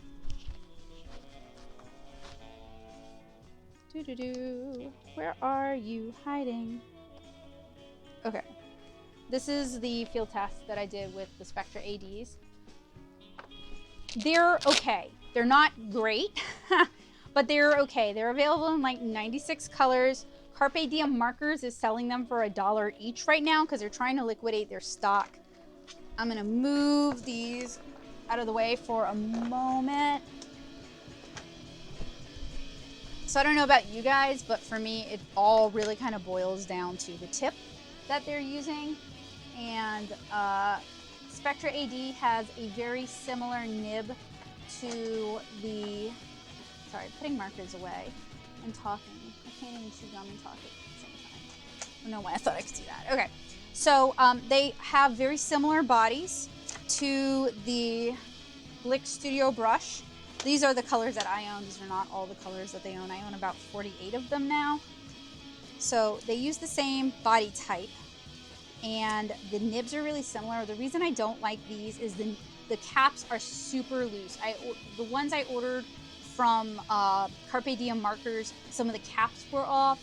Most of the caps were kind of loose. I think that they dry out. So they're okay. The brush might be a little gummier than the Blick Studio brush, but if you don't have a Dick Blick or you don't want to order stuff online, they're all right. They're not refillable. They don't make refills for them. I'm sure you can refill them because you can take the chisel nib out. I had to do that for one of them. And honestly, if they sell replaceable nibs for the Blick Studio, you can probably use the same nibs in these. So I would say other than just like manufacturing kind of defects, they're pretty comparable to the Blick. And it wouldn't surprise me if they're basically ordering them from the same manufacturer in China and just branding them differently.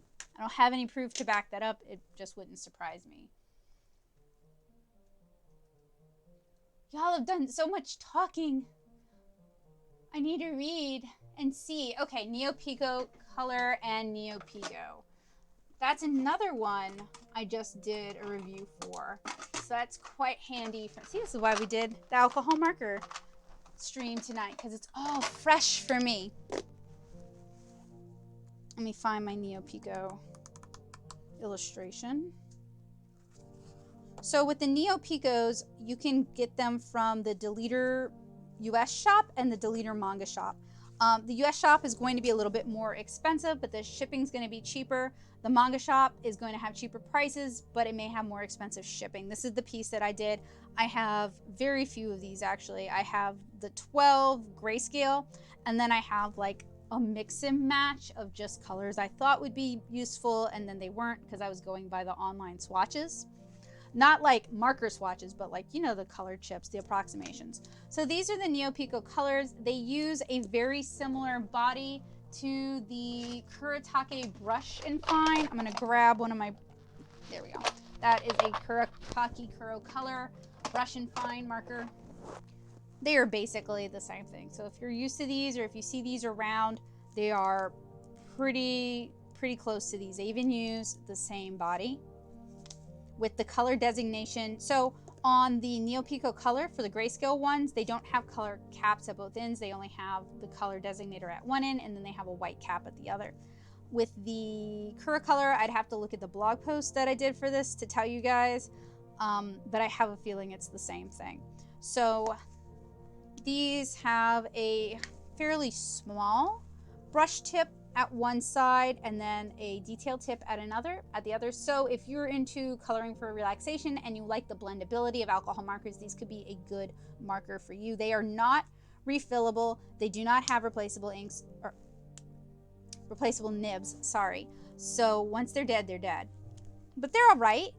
The color range is good. The blendability is good.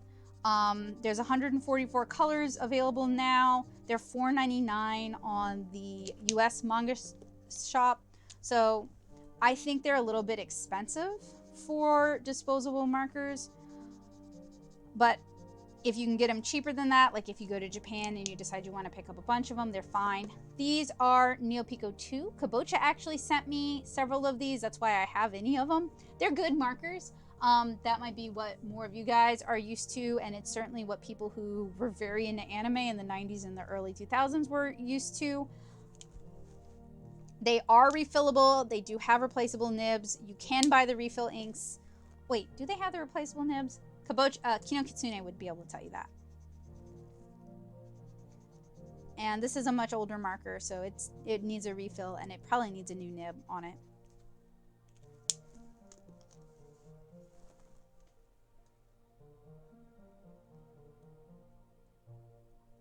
Just kind of quickly breezing through the chat.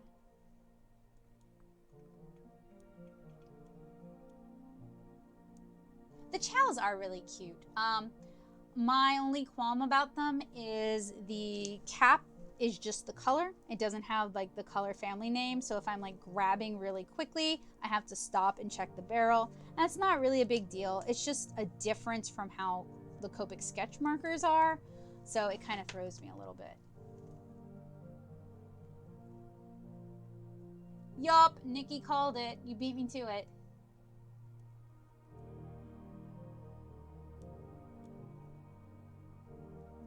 Ah, I was wrong about it. It's a shame about the replaceable nibs too, because the brush on this one is, I don't know. You would know better than I would, Kabocha. Is it just like a super soft nib, or is it older and needs to be replaced?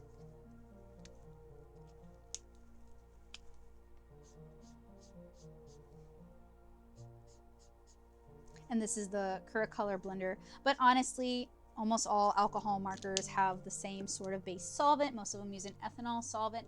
The exception would be chart pack markers, which use a xylene base, and these things will knock you out. They are Fume City. I got a headache messing with them the other day, so you know I'm gonna mess with them again. If I can find, where did I put them? See, that's my only saving grace. There they are. But these are these are kind of like OG alcohol markers. And these are Chart Pack Ad Pro markers. They are not the same as the Spectra markers. They're made by the same company, but they're not. They use a very different solvent. These things are really, really strong smelling. And they were initially designed, you can, like if you do a copy, you can use the colorless blender to transfer that copy onto another sheet of paper. I have also found that most alcohol markers will react to this salt, like super react. Let's see if I can get it to do that.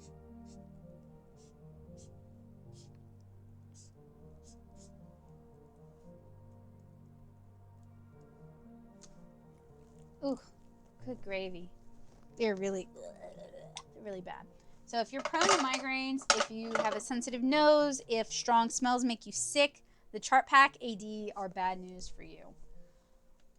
So what else? I also have, I try to rehome markers when I can because, you know, I don't have infinite space. I am not a marker museum, so I don't have every marker ever, nor do I really want every marker ever. Oh no, baby. Why can't he sit in your lap?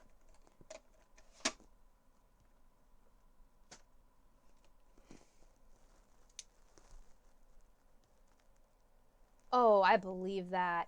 Yeah, like, right, y'all, we don't have smell-o-vision, so y'all can't tell the smell. But it's really strong, and I don't know. Can you smell it over there? Yeah. Yeah, Joseph's sitting across the room from me. I barely use them. It's bad, isn't it? It's I strong. would say about 11 feet away. Yeah. I can It's bad. Can you imagine doing all of it? All of whatever you're doing? It smells like paint. Yeah. It smells like my brain cells are dying. Oh, yup. That sounds like my Bowie. He will claw me up. So, these are concept markers. They're sold by Jerry's Artorama. I hate these things. Kino Kitsune recommended I get them as like cheap background markers, which is, they're fine for that. They also smell very strongly and grossly. So these things are almost always on sale for like $1. They have the bullet nib, which is not my favorite.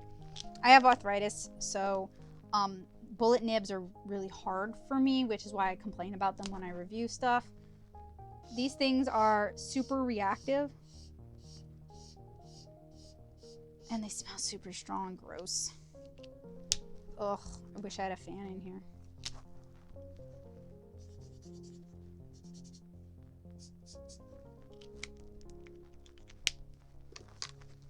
And then, of course, we have some rubbing alcohol. This is like almost a universal solvent for alcohol markers, and you can do all kinds of weird, cute, cool techniques where you just kind of... I like doing this one because as it dries, or even flicking it onto the paper if I don't mind making a bit of a mess, because it's going to give kind of a neat texture appearance and add a little bit of randomness to it. Or you can just, you know, drip it all over your paper. Ain't no thing. But it's kind of, it makes like this neat push out effect because it basically reactivates the marker.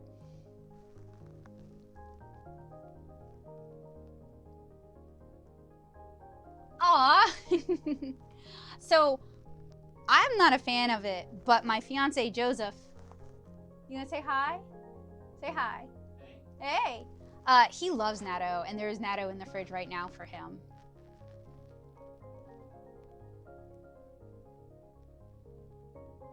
Make it rain.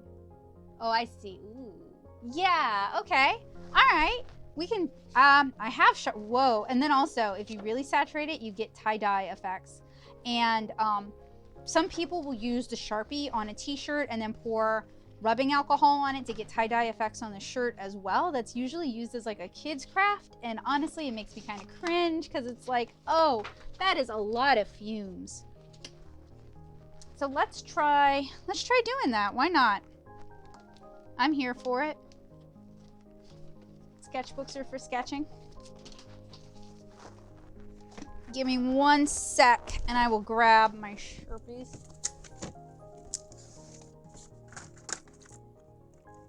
I thought it'd be 1 sec, but it never is. Also, I have a video on this channel where I do what everybody does and I use Sharpies to make art, but I would really recommend you not do that because Sharpies are super not archival and they will color shift in under a year. And if you happen to like the piece that you did, it's gonna look really awful and you'll be sad. So let's do like a combination of colors because why not? These are also they are reactive to like colorless blender, to rubbing alcohol. So if you are in a pinch and you really do feel the desire to make yourself some art, you can use these.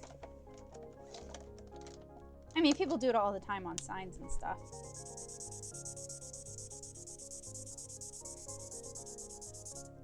I will also say, given the fumes and how prone I am to migraines and several other people are to migraines, sometimes parents will ask me like, what's a good alcohol? My kid really wants to use Copics. What's a good alcohol marker for them? And it's always kind of like,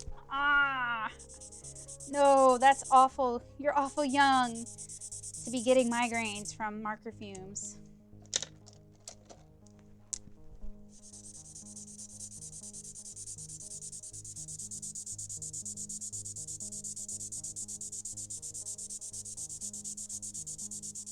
Floor cleaner? What? Why? What? Why? Why? Why floor cleaner? Why?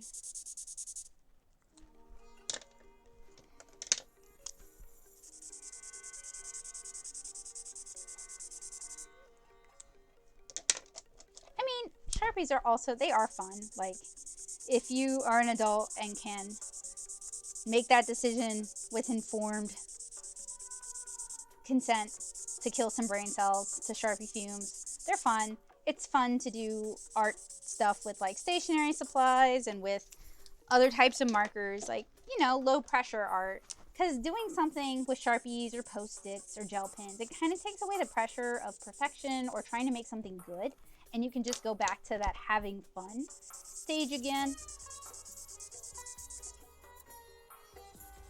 Okay, so we used some Sharpie.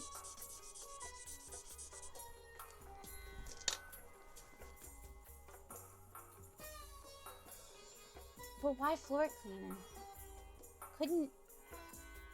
Couldn't you use something else?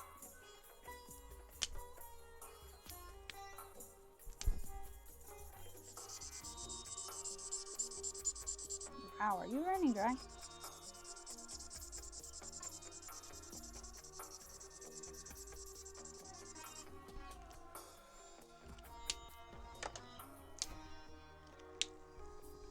I've also done stuff with Bic markets long ago over on the blog, so I definitely played around with a lot of different alcohol markers. If you are looking for a good ink to use with alcohol markers, pigment inks are often a great place to start. They tend to be non-marker reactive.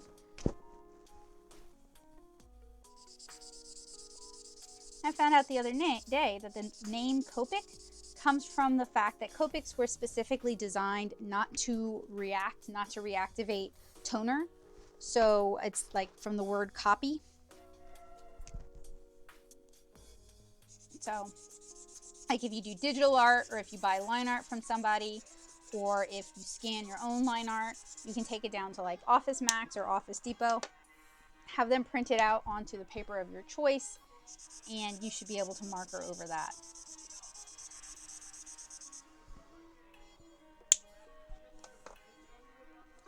Is this screeching sound killing y'all? Well, so the chart pack, the old ones, the AD ones, those will eat through toner. They would probably eat through the surface of the sun.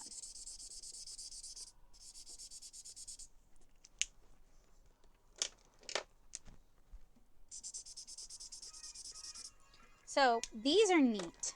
I'm not big on Marvy brand alcohol marker products. I've reviewed a few in the past. I'm not, yeah, squeaky, squeaky, squeaky, squeaky. And then somebody's going to be like, oh, that gave me the ASMR effect. And I'll be like, what?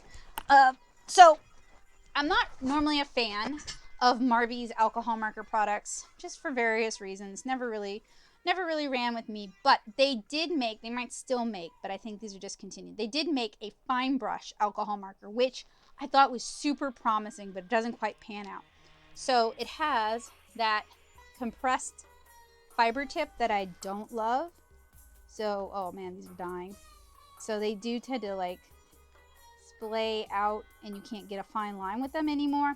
But the idea of a fine tip alcohol marker was really, I was really into it. But these are trying to die, and you can see how it's gotten frayed. See how it's lighter in color? My camera's not picking up how it's frayed, but it's gotten frayed just from going over the sketchbook a little bit.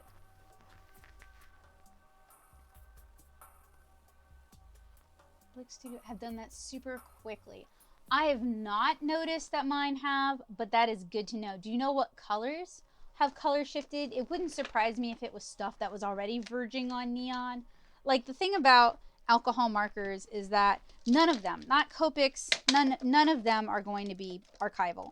I'd love to do light fast testing and report back on that, but that is a pretty high Patreon goal. That's like my $500 a month goal, so I can't afford to do it at this time. But I would really like to do color fastness testing with Copic markers and other alcohol markers, as well as some watercolors. But because they are a dye-based medium, they are going to be light fugitive. So putting them out in the light just in general is going to make any of them color shift probably in 5 years.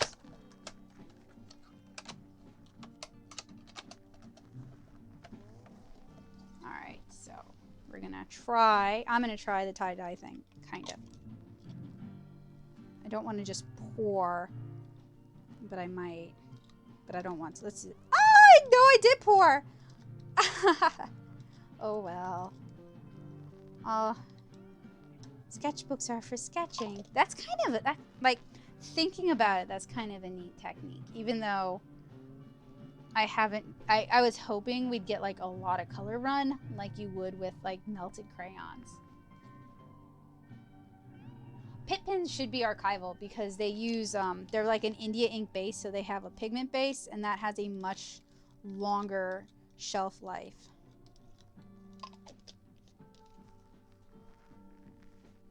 One year in a sketchbook.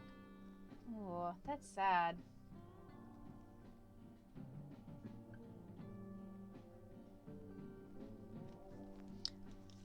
If you can remember what colors, let me know.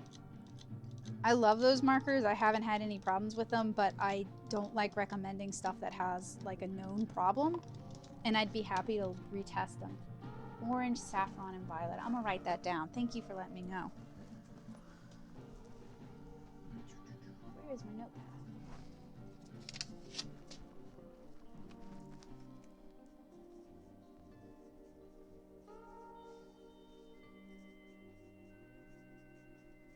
I think violet might be the only color I have of that. But I might pick up saffron and orange just to test it out. Thank you. I do appreciate that.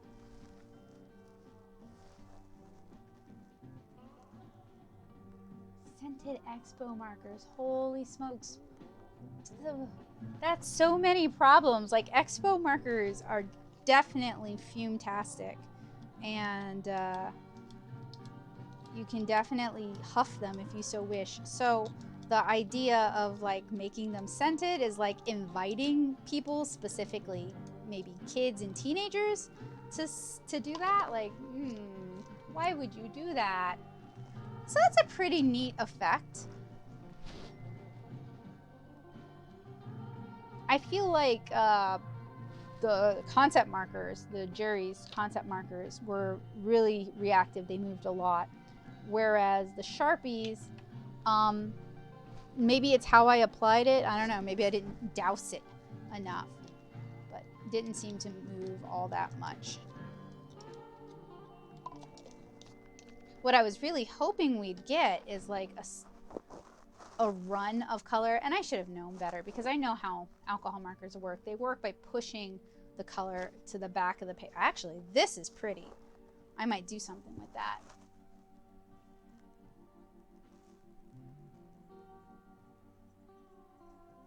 A pilot pen. Which one in particular? Like the juice ups or shoot, that's all I know of from Pilot.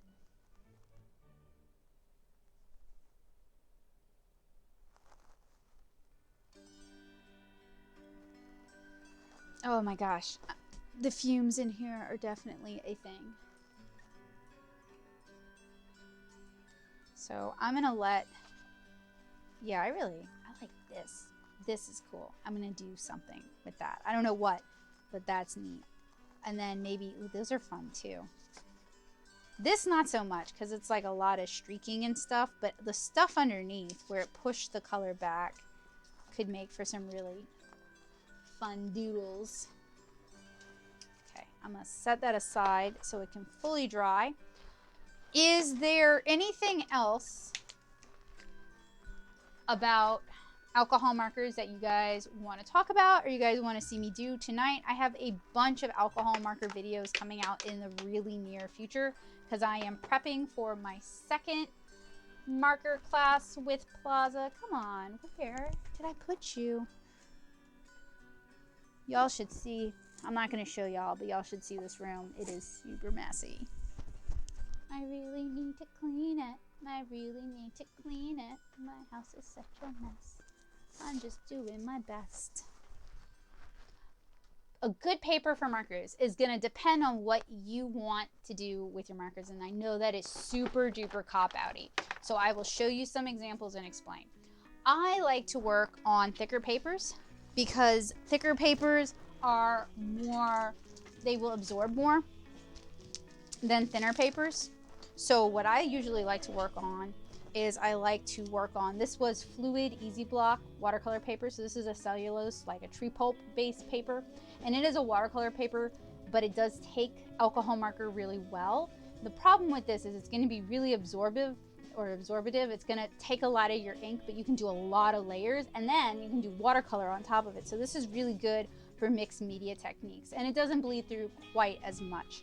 That's what I did this on as well. This was done on hot press, fluid hot press cellulose based paper, so almost the same paper but just a different finish. And this is alcohol marker with watercolor on top of it and watercolor in the background. So if you don't like the texture of cold pressed paper, this is a good option. This was done on, I think, Strathmore, either Strathmore Mixed Media or Strathmore Plate Bristol. Those are both favorites of mine. Plate Bristol has a super duper smooth finish. They do coat it with kaolin clay to help make it so smooth. That doesn't really change how it affects the markers, but it does affect how long your ink, like when you ink the piece initially, it does affect how long your ink is gonna take to dry. So that's one of the reasons why I do the 24-hour dry time ahead of time. This paper can take a lot of work, a lot of abuse, and it doesn't really buckle, so I really like mixed media paper. In fact, I used the same paper for this, and this here in the background, that's Brusho. So I'd masked off her dress and I did Brusho. Brusho is a watercolor crystal. It's a dye-based watercolor crystal. So when you either put it over a wet area or you put water on top of it by like spraying it or whatever, it kind of blooms out. This is that same paper as is this. You guys can tell I really like 5x7, what's the word? Mixed media paper. So this was done on sketchbook paper, like the commission I did for you. And it's a Blick Studio sketchbook and it's got slightly heavier paper. It's almost like drawing paper weight. I really like it because it's also very thirsty. You can do a lot of blending. You can do a lot of color effects with it. It's going to be really reactive if you were to put like rubbing alcohol or colorless blender. It's really going to push the color. So I even just like using sketchbook paper. A lot of people swear by, let me find my example, Express It blending card, and it's fine. I don't think it takes as many layers as these other papers, but you can do really nice blending on it. So if you have fewer markers or you don't want to use as many layers, Express It blending card is good. Cardstock is also really just plain old cardstock that you can get at Walmart. Neenah cardstock is really good for marker stuff. It's kind of somewhere in between the Bristol and a more coated paper. This was done on, oh, and both of these were printed out using my little toner-based printer, and then I markered on top of them. This was done on 300 series Strathmore paper. You can get this paper at some Walmarts, you can get it at Michael's, you can get it at art stores. It's pretty common. This is a really good medium kind of paper. It's fairly smooth on the surface.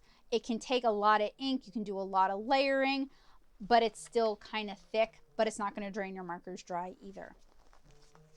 And then, let me see, where did I put it? I have here just some little marker demonstrations. This was done on clear print artist vellum, so it's almost translucent. You can do markers even on tracing paper and it'll give you kind of a stained glass kind of effect. This paper, you can do a lot of blending, but it'll take about 3 layers and that's it. And it doesn't really soak into the paper at all. This was on Fabriano Studio, which is 25% cotton, 75% cellulose. This is a really blendy paper, and this was done on the Fluid Easy block. These papers, your markers are gonna go down looking patchier, but you can do a lot more layers so you can get really smooth blends. And then this was done on the Express It blending card. And I feel like Express It blending card can take about 4 layers, and then you can't really do much more with it. But you're not just limited to that. I really want to encourage you to experiment on all kinds of papers. This is a doily that Kabocha sent me, actually, and I just doodled some, I did like a little red line sketch, and then I did marker on it, and it took it just fine. So I really encourage you to kind of experiment around and play with different papers, because what you want to achieve with your markers is going to be different from what I want to achieve with my markers. And some people want to do very few layers. They want like that cell animation style where it's like the very stark white highlights of the paper and then the marker, and that's it. Some people want pieces that look really, really rendered and really developed, and they're going to want to work on something heavier. Something else I really like working on with alcohol markers is colored or toned papers. This is Strathmore Tone Tan. It's their drawing paper, so it's their thinner paper, but it gives you a mid-tone to start with. So you're not working with like the white of the paper, you're starting at a middle value, and then you can go back and add white in later to kind of make it pop. And this paper is really nice with color pencils. Color pencils really stand out on this paper.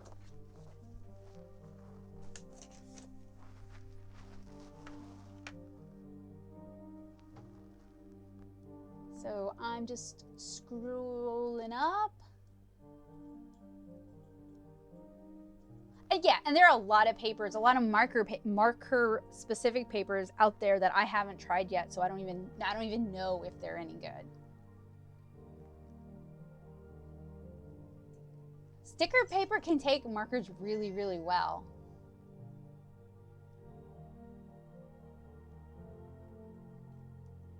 Ah, thank you, Hema. All right, I am caught up.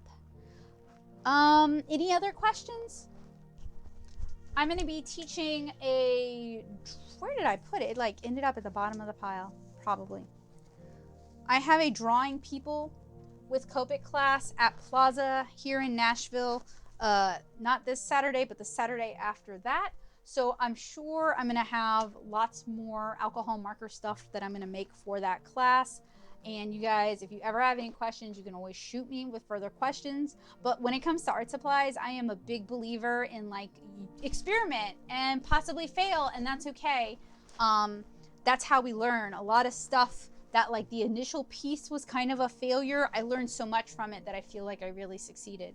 So it doesn't always have to be a knockout of the park, but I also feel like kind of knowing what works for other people can help you kind of get good results earlier on, get you closer to your goal faster. So like, I don't mean to be like, you know, shoot, how some people are about like their Photoshop brushes. They don't want to tell you what Photoshop brushes they use. And they're like, the Photoshop brush doesn't make the artist. I'm not one of those people either. So I guess I just believe there is no one specifically right way to do things. So many Karas, too many Karas.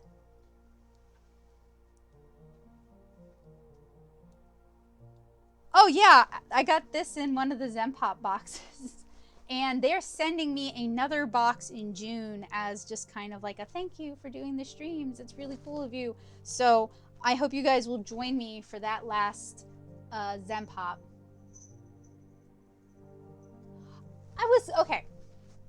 Okay, regarding textures and marker. I want to get better at doing textures and marker myself. So it will probably be a little while before I do a textures and marker tutorial unless you guys really want one. But a lot of what I would do in watercolor is what I would do in alcohol marker. There is a book I just got. They have it on Amazon. This one here.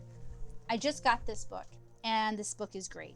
It's all about textures in Copic, and it would work for other markers as well. And it seems like I haven't gotten very far. This is as far as I've gotten, but I've already started marking pages. But they explain like what colors they use and what order they do it in.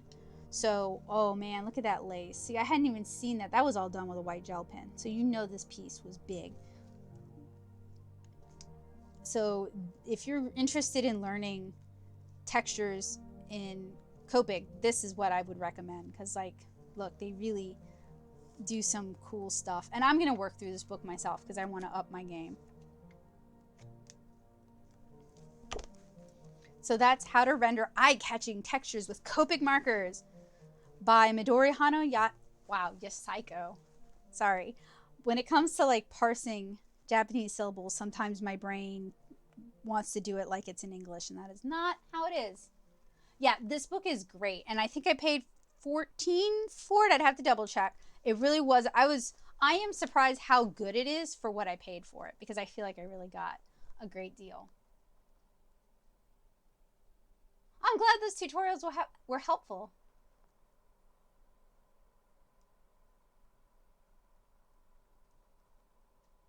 Yep, there we go. And I have some Japanese art books as well that I'd love to show you guys on the stream, especially if Kino Kitsune is going to be in the chat, because they can explain what some of the things are. I would not be able to.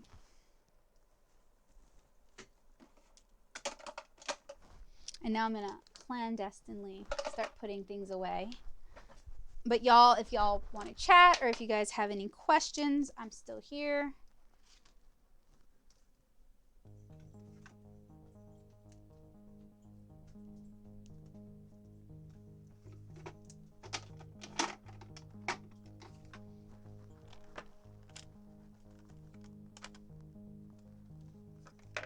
This is probably the warm tone set.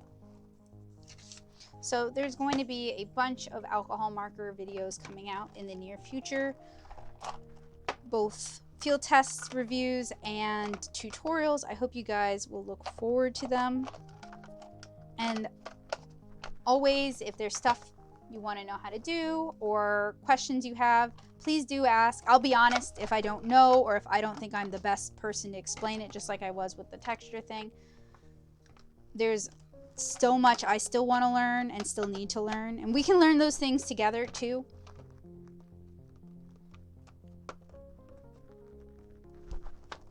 And there's so many really amazing marker artists here on YouTube that you guys can also learn from. I know Nashi does some marker stuff, and I mean, even just a quick search would bring up a lot of great marker artists. I know Lindsay, who's in the chat, also uses alcohol markers and does some really beautiful work. So you guys should check out her channel as well.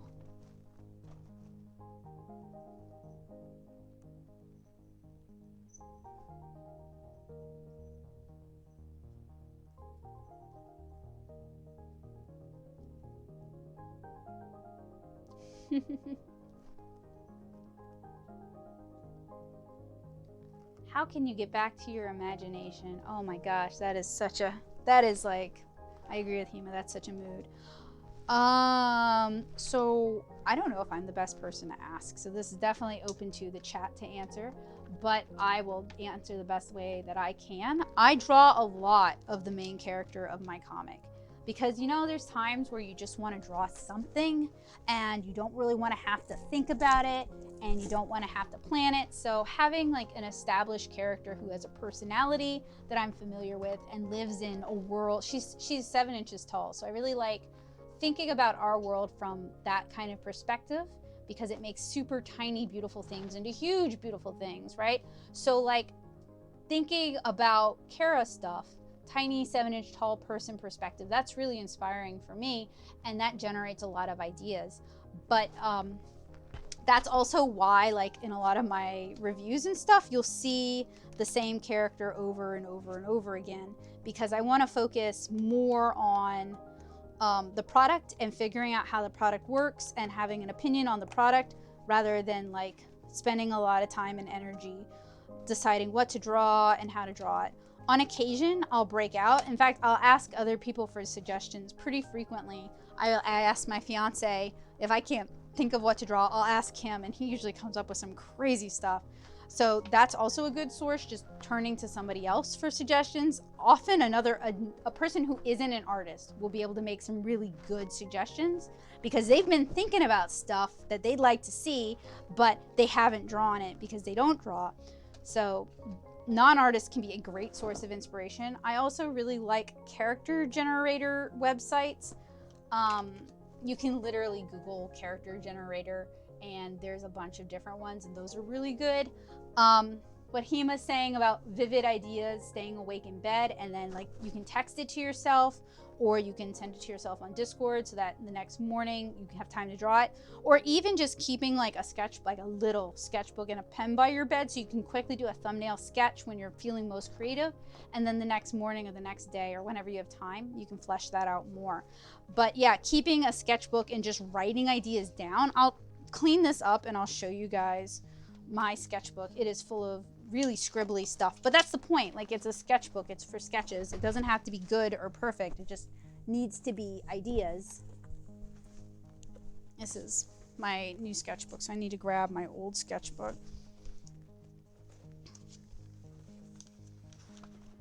You are completely covered in laptop and cat and ramen noodles. You cannot grab it for me. So give me a second. I'll adjust the camera slightly. I'll be right back. I do need to finish the Tyra sketch too, so I haven't forgotten.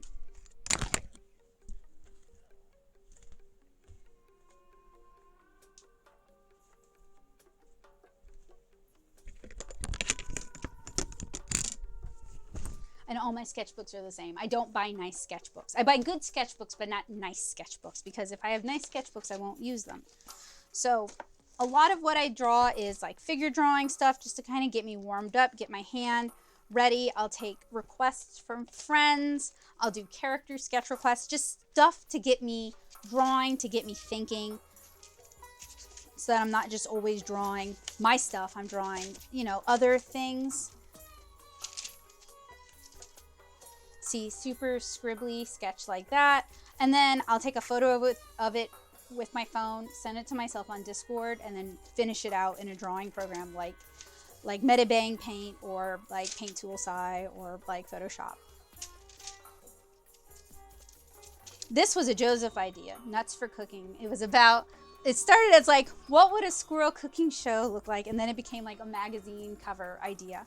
So having someone else who has fun, goofy ideas can be really inspiring. Just super quick scribbles, just to get the idea, the concept down, so that when I have more time, I can revisit it and do something more elaborate. Looking at other people's art reading other people's comics is really inspiring from me, from like how they draw facial expressions to concepts and content ideas. Other people's art is really inspiring. Sometimes just draw myself in different situations or different scenarios.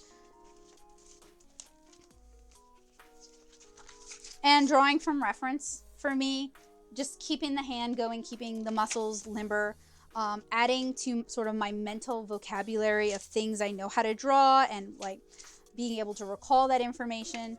So, I mean, being creative is a lot of not being creative. It's a lot of like sharing ideas with Joseph did these, sharing ideas with other people, drawing other people's suggestions, drawing my own established characters, drawing my characters in other people's styles, that kind of thing. This was me drawing Naomi and Makoto Takahashi's style, like super old-fashioned shoujo. Sometimes doing like a limited color palette can be inspiring and can inspire my creative juices, or doing just like silhouette sketches to try and better understand things. But you see, it's just like a lot of really rough sketches. This is the cover for my upcoming volume 2 of 7-inch Kara. So this is something that's already in progress right now. But you see, it started out as like a really rough sketch. In fact, I did 3 iterations. I didn't even bother to correct them. I sketch with Prismacolor pencils, like this is terracotta, and I sketch with pens a lot. I try not to sketch with pencils anymore because for me, I'll spend a lot of time being precious about it when I could just scan it and redraw it. Or I'll sketch, like these were sketched with the Sakura Micron PN, the plastic nib ones. And then I went over it with Copic markers because I saw this really beautiful girl on Twitter. She was talking about this dress she made for her senior thesis, and just like the combination of like her really pretty face, her really pretty hair, and then this beautiful fluffy dress just made me want to draw her. So then I tried drawing her again, more close to what she looked like, and then I tried doing the same style with my character, where I used the PN markers in pink and purple and then did Copic over that.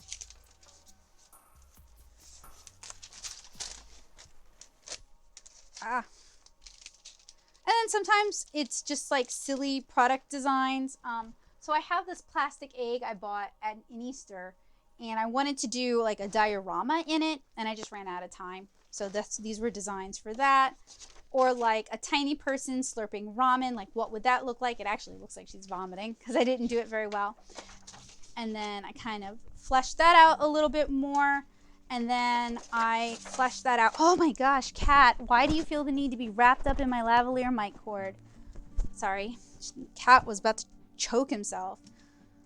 So that kind of inspired like this character design for like maybe a story. And it doesn't even have to be like a good story. It's just an idea.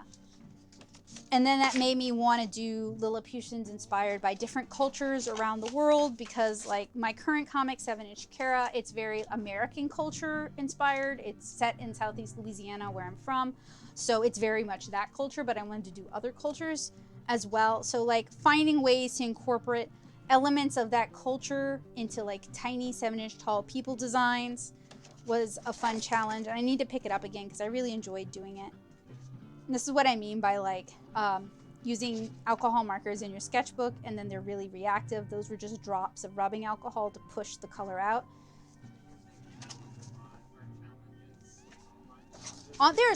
There are so many online challenges, and I feel like those kind of challenges are a really good way to push your creativity and improve your skill set, because when you're problem solving, you're building new neural pathways, you're learning new skills. I really think challenging yourself is a great way to become a better artist and be more creative.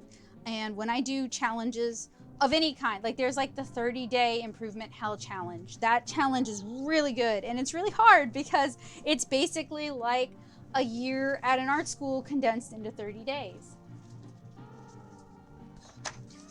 So like just kind of working my way through different countries and different cultures and letting that kind of inspire me.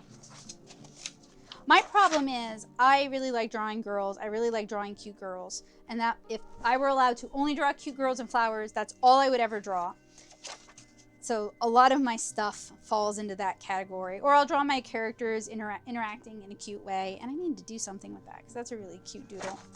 Or like book planning stuff. So these are the borders, or these are going to be the borders for the second volume of 7-inch Kara.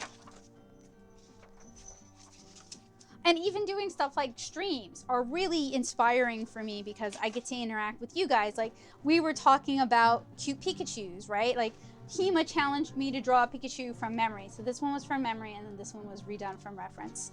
And then someone requested, well, how would you draw somebody jumping? So that's what that came from. And then we ended up with Pizza Chew, where it's like a Pikachu eating a piece of pizza. So like having somebody else to riff ideas off of is really inspiring and really creative. And I feel like I do my best work when I have other people I can bounce ideas off of. In fact, Hema was the one who requested I do a Sri Lankan Lilliputian. So see, having other people you can bounce ideas off of, and then these are con notes. And then as I'm like taking notes, because I was staff at MTAC, taking notes in their meeting, I started drawing like Pizza Pikachu, and then a Ramune Sylveon, and then I wrote down some other kind of punny names. And like these are not finished. They're not great, right? But they're sketches, they're concepts, they're ideas that I can come back to later when I have time or when I want to do something creative and I don't have any ideas. So keeping sketchbooks, even if they're just full of like kind of garbagey looking doodles, is great because it's a wealth of inspiration, a wealth of creativity that you've stored for a rainy day. And this was, the tutorial for this piece is live now, but this was a cherry blossom girl I did to celebrate the Cherry Blossom Festival, and I sold her, but as you can see, I did it in my sketchbook originally.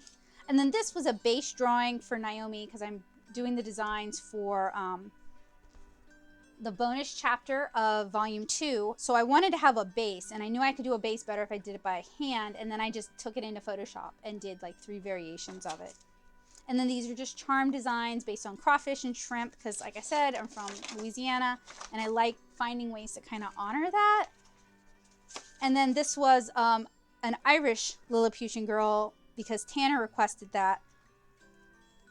So having other people, for me, drawing is a lot about communication and having a relationship with people. Sometimes people I've never met, sometimes people I'm friends with in real life, but it gives me an opportunity to have relationships with people. And I may not sound like it, but I'm actually kind of shy. And writing and drawing allows me to put my best emotions forward. So I draw a lot of happy people, and I draw a lot of friendly people, and I draw a lot of people. I'm really big on relationships, like parent and child and friendship and romantic relationships. I'm really big on showing relationships. And so drawing allows me to communicate really sensitive feelings with people in a way that's like I feel like it comes across better.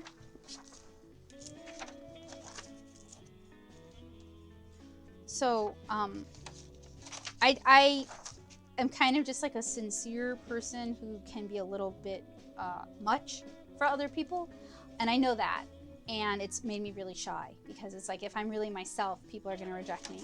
So drawing and art, I get to put those really sincere feelings onto paper, and hopefully someone else will enjoy them too. So, oh yeah, this was doodled while I was helping set up tables on Thursday at MTAC. I had free time, and their mascot is a cat girl, so I kind of redrew her. And then I started drawing cute Tamagotchis. Maybe I'll do something with that. And then I redrew her again. So sometimes just doing like different iterations of drawings until I hit an idea that I really like.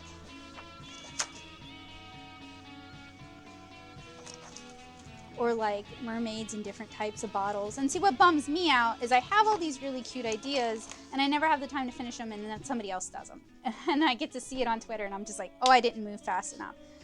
And then this is my kitty Remy, who was she got really sick really suddenly, and we had to say goodbye to her. And before I knew how bad things were, I was doodling her a lot because I don't know, it just made me feel close to her. So, you know, it can come from all sorts of places. Or like MTAC announced that their theme for next year is sports. And I wanted to do my own take on the mascot and sports gear. So I want to do their kids badges next year. So I did this doodle of their mascot wearing like girls soccer gear, you know? Or I bought an outfit I thought was really cute, so I doodled it. Or like Talking to Joseph, we talked about Lilliputians who live in cactuses, so I drew some cactus houses. Right? So like, for me, I don't have like these real bolts out of nowhere of creativity like some people do. I don't really think of myself as like, I write and I can be creative when I'm writing, but I don't really think of my drawing as being super creative. I think of it as being kind of, this is awful to say, but like kind of all the same, because I tend to draw the things I like over and over and over again. And I really need to think about it more like if dudes who get paid to draw superheroes day in and day out, they draw super buff, muscly dudes and women in the equivalent of thongs. If they're creative, then I'm creative, because, you know, drawing cute characters that make people happy is no less worthy than drawing buff characters that make people feel empowered and powerful. So, you know, I need to work on thinking more positively of myself as a creative artist, but I don't also spend a lot of time fretting about it either. Yeah, I mean, if I start feeling, you can always pick up drawing again. I started late and I'm not as good as some of my friends in the chat tonight who are much younger than me, but that's not a good enough reason for me not to want to draw and not to want to share these ideas and these feelings with people.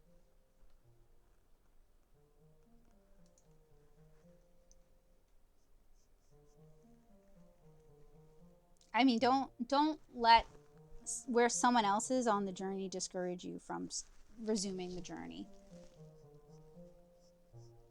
Maybe use it as inspiration. I mean, I've drawn every day since I was 13. I'm 33 now. So that is 20 years of 365, unless I'm super duper sick, drawing something every day. And I have 6 years of formal art education. So that's, you know, 6 years of that much time, and having someone guide my art and having someone give me feedback and having friends who are doing the same thing. So I have an advantage in that regard over other people. So it really upsets me when people are like, oh, you draw so well, I can't even draw a stick figure, or I don't draw well at all. Like, I've had the advantage of being able to put in a lot of time, and not everybody gets that advantage. That's a privilege. And that doesn't make me a better artist. It just means that I was in a better position to put that time in at that time.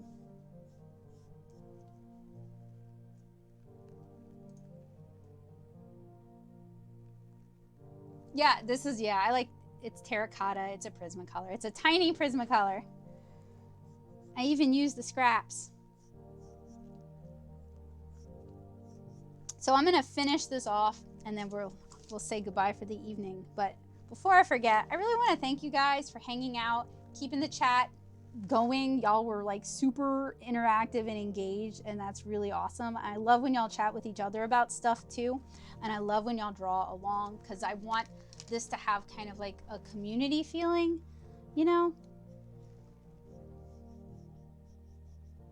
I mean, not all of us do cons, not all of us do the same cons, not all of us are ever going to see each other at cons. So this could be kind of a makeshift convention situation, you know?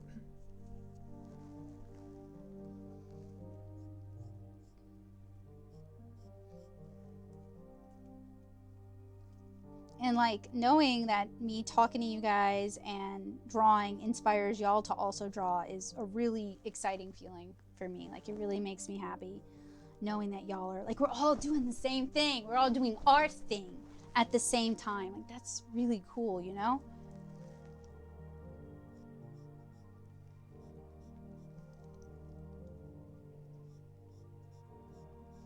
That's why I keep doing these streams, because I really enjoy the community and I enjoy getting to like exchange knowledge with you guys, and I enjoy when y'all are like, oh sorry, I fell back on the chat, I was drawing. Like, that's awesome, I'm glad you were drawing. But I also enjoy it when like we get into fights over pizza, or we're all talking about our favorite Animal Crossing character. Like, you know, there's so many different ways that we can engage with each other. Oh, the quarter life crisis. The quarter life crisis is a great time to get super serious about drawing. I'm not being sarcastic at all.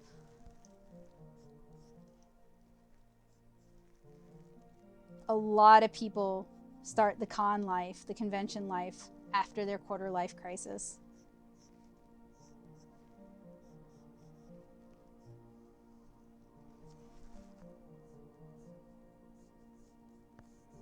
I would honestly say I don't think my art started really making any kind of strides. I don't think I started improving as a comic artist until I was like 27. So, and I'd already been drawing for like forever by then. So I think you got time, especially if you're doing it because you enjoy it. There's always time.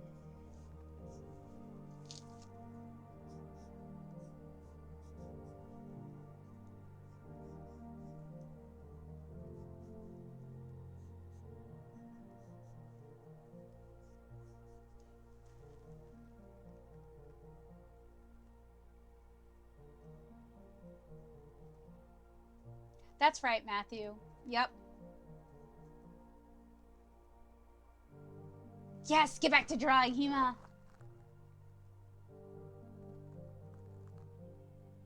Yeah, 27 is definitely not too late to start, especially if you have somebody that you can, like, who can coach you on. You can get good so fast if you have somebody who can kind of take a look at your stuff and give you feedback. What makes it slow, the reason I didn't improve for such a long time, is that I didn't have, I went to school for art for all of my education, right? But like, my undergrad did not approve of comics. The teachers who took a shine to me really thought I should be going into illustration instead. And you know, maybe I should have taken illustration, whatever, it's in the past. But like, they couldn't critique my comic stuff or they wouldn't critique it because, you know, they didn't feel like they could, or what have you. And they also didn't want to encourage me to pursue that. So, you know, but going to SCAD and making friends with other artists, and that was the first time I'd had the confidence to make friends with other artists, really. You don't have to go to an art school to make friends with other artists. That is just when I did. My art really started to improve because I was getting direct feedback on what I was doing wrong and how I could actually fix it, instead of my professors being like, well, we don't like it, but we're not going to tell you how you can learn. Oh, Nutmeg, you guys could do stuff together through like Picarto, right? Like, isn't that a draw together program? Although they would need to have some access to some way, like they could do a webcam and have it on their tabletop, I think. No, maybe not. I've only used Picarto once, I'm sorry.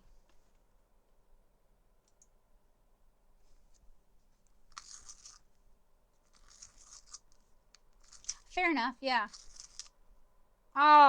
Something else that your friend could do is, or your partner could do, is they could use their smartphone and stream it with you through like YouTube, and not share the link with anybody else, because you can do private streams. I'm sorry, I like solving problems, even if no one asked. And I ruined that pencil, so I had to grab, this is a slightly different color. Ugh, it's different enough that I don't want to use it. Ugh, I'm so close to being done. I just need to fill in the rest.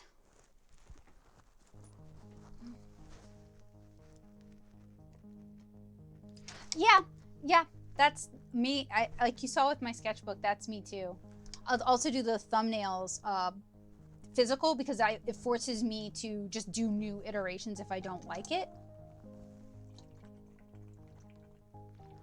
So it forces me to think about what I didn't like about the first one and actually address it.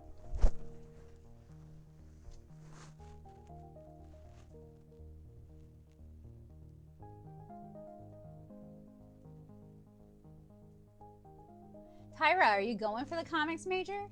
If you ask, I'm a comics pusher. I will tell you you should go into comics. But I was about to get to that. I love comics, but comics as an industry is a hot garbage fire right now.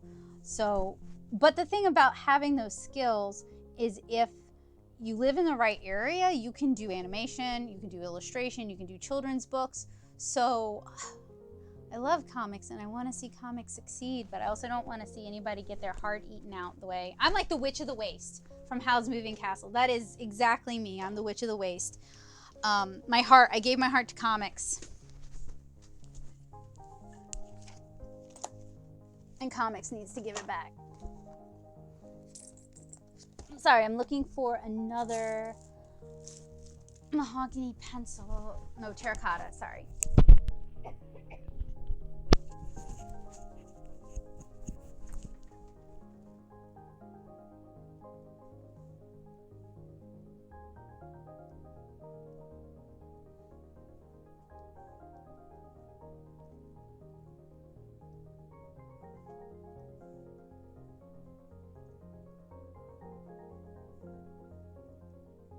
Nice. All right, illustration major. You should take some comic classes though, even just for fun. Comics, as you probably know, are fun. Drawing comics is fun. It's the closest one person can get to a long animation without devoting 30 years of their life to it. It's like you get to see your characters come to life. I seriously cannot find another terracotta, and I keep wanting to call it Terra Cutie. Another terracotta pencil.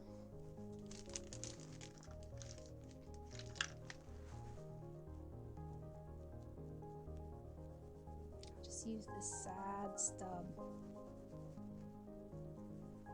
We'll Tim gun it, we'll make it work.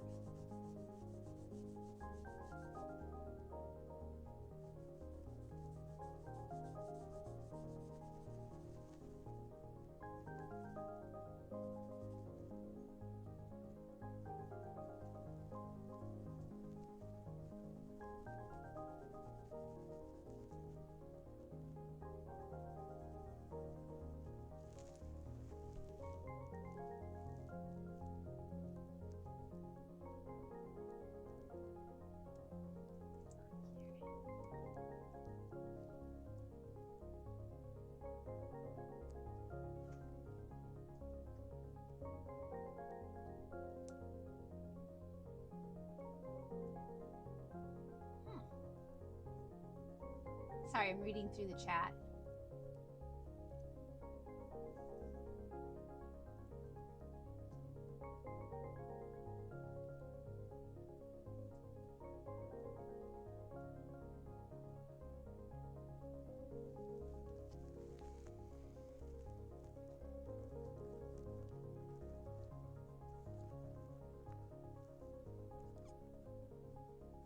Y'all can talk about publishing if y'all want to.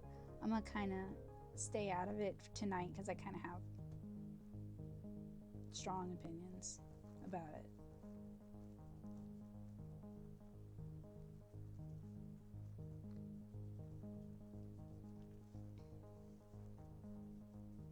But I will deviate from that and say that webcomics as a form of self-publishing is a really accessible way to get your comic out to people. It doesn't have to cost a lot of money to do it, and you can really build a large audience. I'm old enough that I remember when a lot of companies would not touch manga with a 30-foot pole. It was after Tokyo Pop had kind of wrecked the market, and webcomics at that time were doing things that no one wanted to publish, basically just having a manga style. And now some of those comics have been picked up by I'll just say it, Cucumber Quest got picked up by For a Second, right? Cucumber Quest is gorgeous. It's got the cutest art style. But when it started, it was the kind of style that none of the publishers were touching at the time. So GGDG self-published for a long time, and it was just the comic they wanted to make. And they didn't really worry about making other people happy. And when the industry finally kind of came around and came to its senses, they ended up getting a fairly lucrative deal offered to them from First Second. So if you want to make comics and you tell the sort of stories that publishers are not that interested in, or you have the kind of style that publishers are not that interested in, webcomics can be a really good avenue for you to get your work out there. Even if your end goal isn't publishing, isn't traditional publishing, it can be a great way to get your work in front of other people. And on a similar note, Kara, no traditional publisher. I quit pitching it, okay? Because I got tired of nobody being interested in my comic. And that's fine. Like, they don't have to be interested in it. No hard feelings. But I got tired of the rejection. So I self-publish it. And I do pretty well with it at cons. People buy it. People like it. People think it's great. It's not the best comic ever, you know. I've grown a lot as an artist just working on the pages. As you guys can see from chapter 1 to chapter 6, there's been a lot of growth. I had a lot of room to grow. And self-publishing, it gave me the room to grow, because if you're working with a publisher, they may want you to keep the style consistent, even if that means you don't grow as an artist. You suffer and your art stays the same as an artist. But self-publishing meant I could change the style, I could let the style grow, because I'm the one publishing and I'm the one paying for it, and I like when I see other artists grow in their comics. You know, like Gunnar Craig Court, his art has changed drastically over the years, and it's gotten a lot better. I think it was very charming in the beginning too, but it's very strong now, and I like seeing that growth as an artist.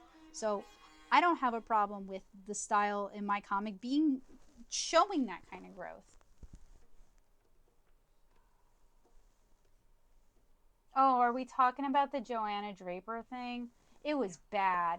It was really rough. I'd written a post about, and I didn't include any images, I'd written a post about how hard it is selling OEL manga. That was the term at the time. I don't like the term either. It means original English language. Selling OEL manga at an Artist Alley convention, in an anime con Artist Alley.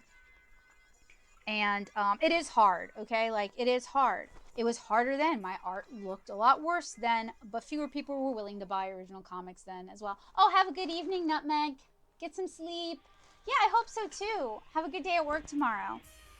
Anyway, whatever. I was just sharing my own experiences with my own audience on a blog, and somebody who had a way bigger reach than I did took my article, misrepresented the content, took a bunch of my art without my permission, rehosted it, and basically used it as a reason why OEL comics don't sell, something like that. And it opened me up to a lot of really nasty comments from people I don't even know, who were like, well, her art sucks, that's why it doesn't sell. Like, and you know what? Honestly, looking back at my art then, it was bad. I was still in school, I was still learning, I was still growing. It was bad, but I hadn't put myself out for someone else to use me like that. And I contacted her about it, and I told her I didn't appreciate it. I wanted her to take it down. And she met up with me at SPX to apologize, but it's still up. I still get notifications every now and then with somebody leaving a really nasty comment again.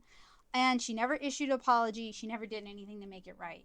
It was really gross. Yeah. It was really upsetting at the time.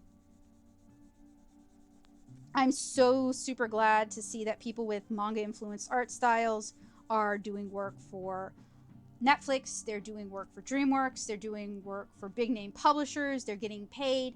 Like, she was wrong.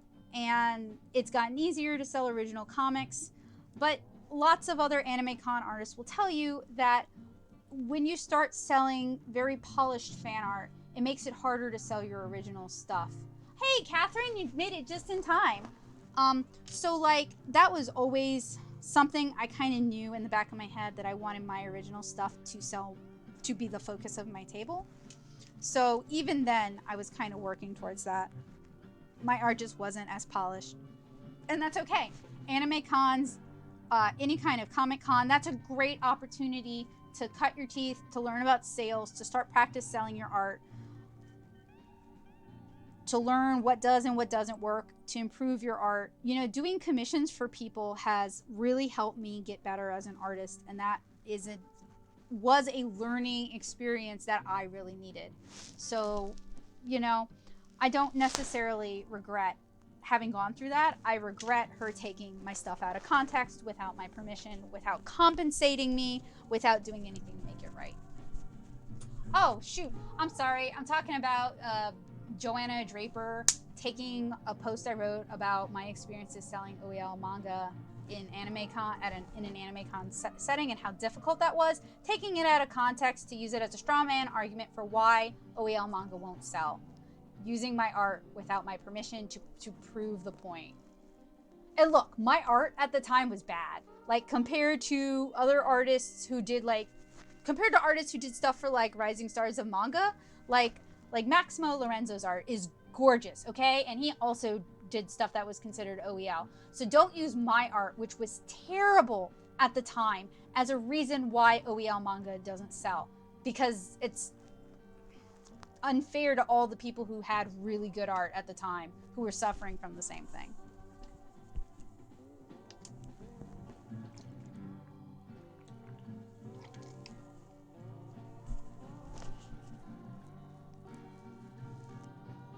What did you link? It's a Gumroad thing? Oh. It was one of, well, Momotaro was the best of the ones she used as an example, but she used some, like, she dug on my blog to find really old stuff. Yeah, it was 2 years old at the time. I had newer examples. I'd started working on Kara and had examples of Kara on the blog. And I talked in detail about I don't want my stuff to be considered OEL manga, that I have a manga influenced style, but I tell American stories now.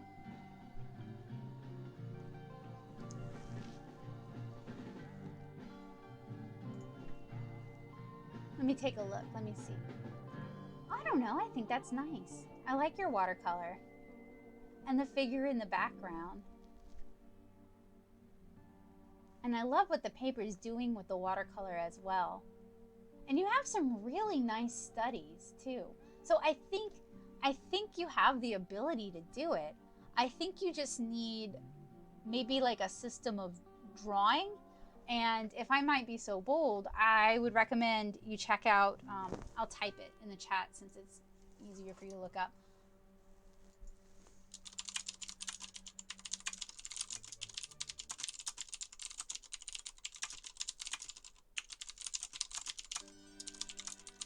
My two favorite books on drawing people, just in general, because like if you're drawing manga, you're drawing people, you're just drawing them in a specific style.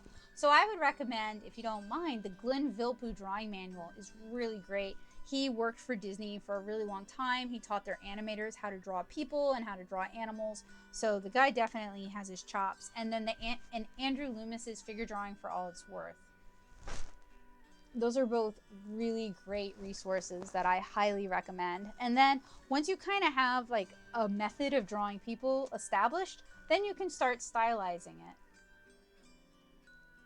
Oh man, I have it. Where is it? It might be with my comic class teaching supplies, but it's somewhere. It's hard. It's expensive now because it's out of print. Yeah.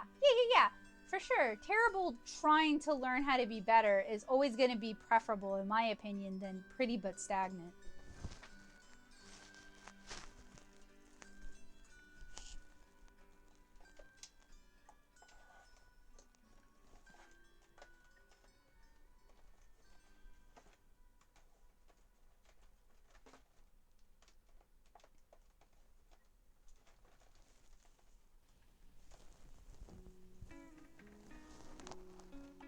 Oh, so I think this is gonna be probably the end of the stream for tonight. If you guys are interested, I have an artist showcase next week. Let me grab the form for that. So what the artist showcase is, it's an opportunity to either show off your art to other artists. It could be something that you're really proud of and you want other people to see. Maybe you want more of a response to it. It's also an opportunity to get some critique either from me or from the people in the chat. Let me find the link. And I have a form you guys can fill out if you're interested in sharing your art and participating. The intention is just to be really friendly, really low-key, really kind. But also, it's a great opportunity if you want to get some praise. If you really like something and it didn't get much of a response on Twitter or on Instagram, we will lavish you with praise. You just let us know.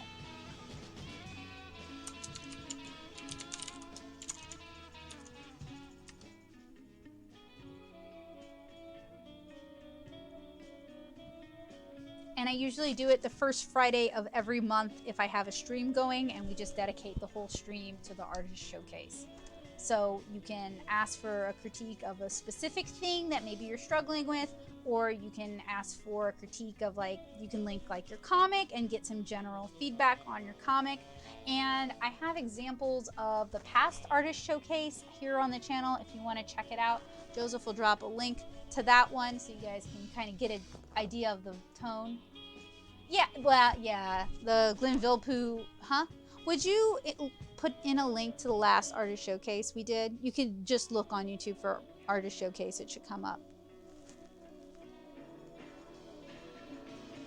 Yeah, and the problem, I don't mind the Vilpoo link because it is out of print right now and it's super expensive, yeah. And I have no idea when it's coming back into print. I recommend it so much that I'm always checking Amazon to see if it's listed, and I'm always checking the shop to see if it's back in stock. So I can let you know in some form when it's back in stock. Yeah, I learned from the PDF, and then I went and bought the book as soon as I had money to buy a book. Because it was like 80 bucks when I bought it, but I don't regret it one bit.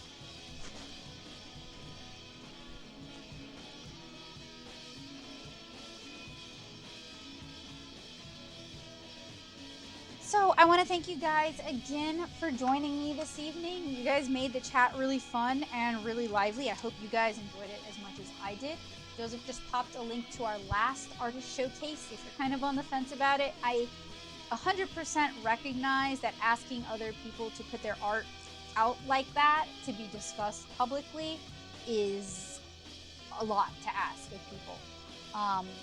And so I always try to be really careful about moderating it. We have Kino Kitsune and Joseph in the channel helping me moderate it, and Kino Kitsune is super good at moderating and shutting stuff down. So we've never had anything happen. If something were to happen, I would just end the stream for that evening because I respect you guys. I want you guys to feel safe. No, I never make jokes at their expense. I'll make jokes at my own expense, but I'm not going to make jokes at other people's expense.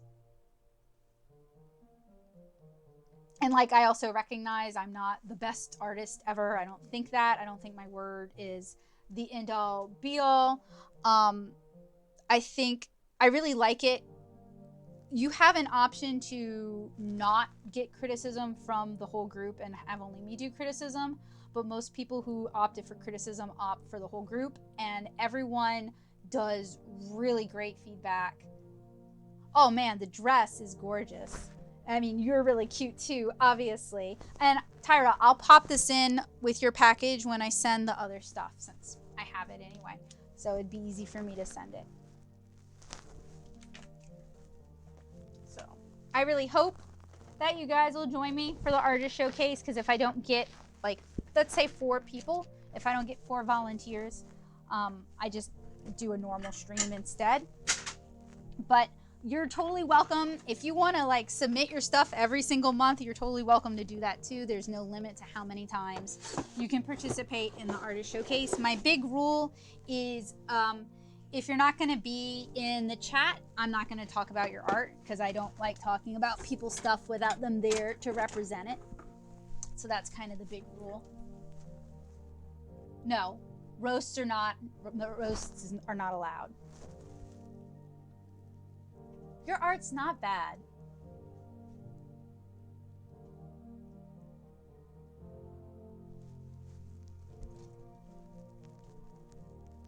If you, I'm still not gonna roast you. Even if you want to get roasted, I'm not gonna roast you. I have so much respect for people who draw, who write their own music. Anyone who creates things. I have so much respect for people who do that. I don't have it in me to make fun of you. And yeah, that's right. Run your own stream.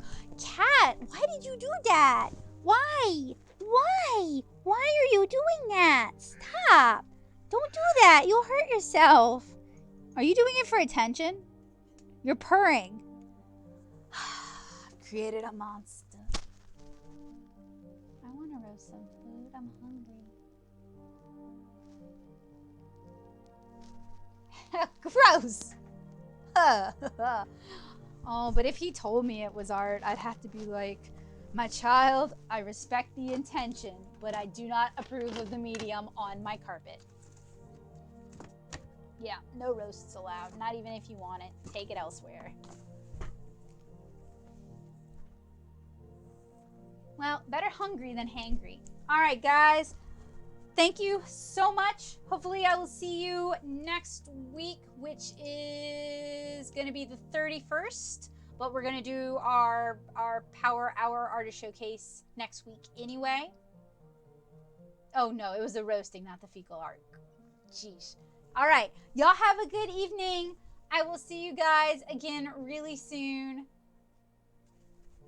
Bye, guys.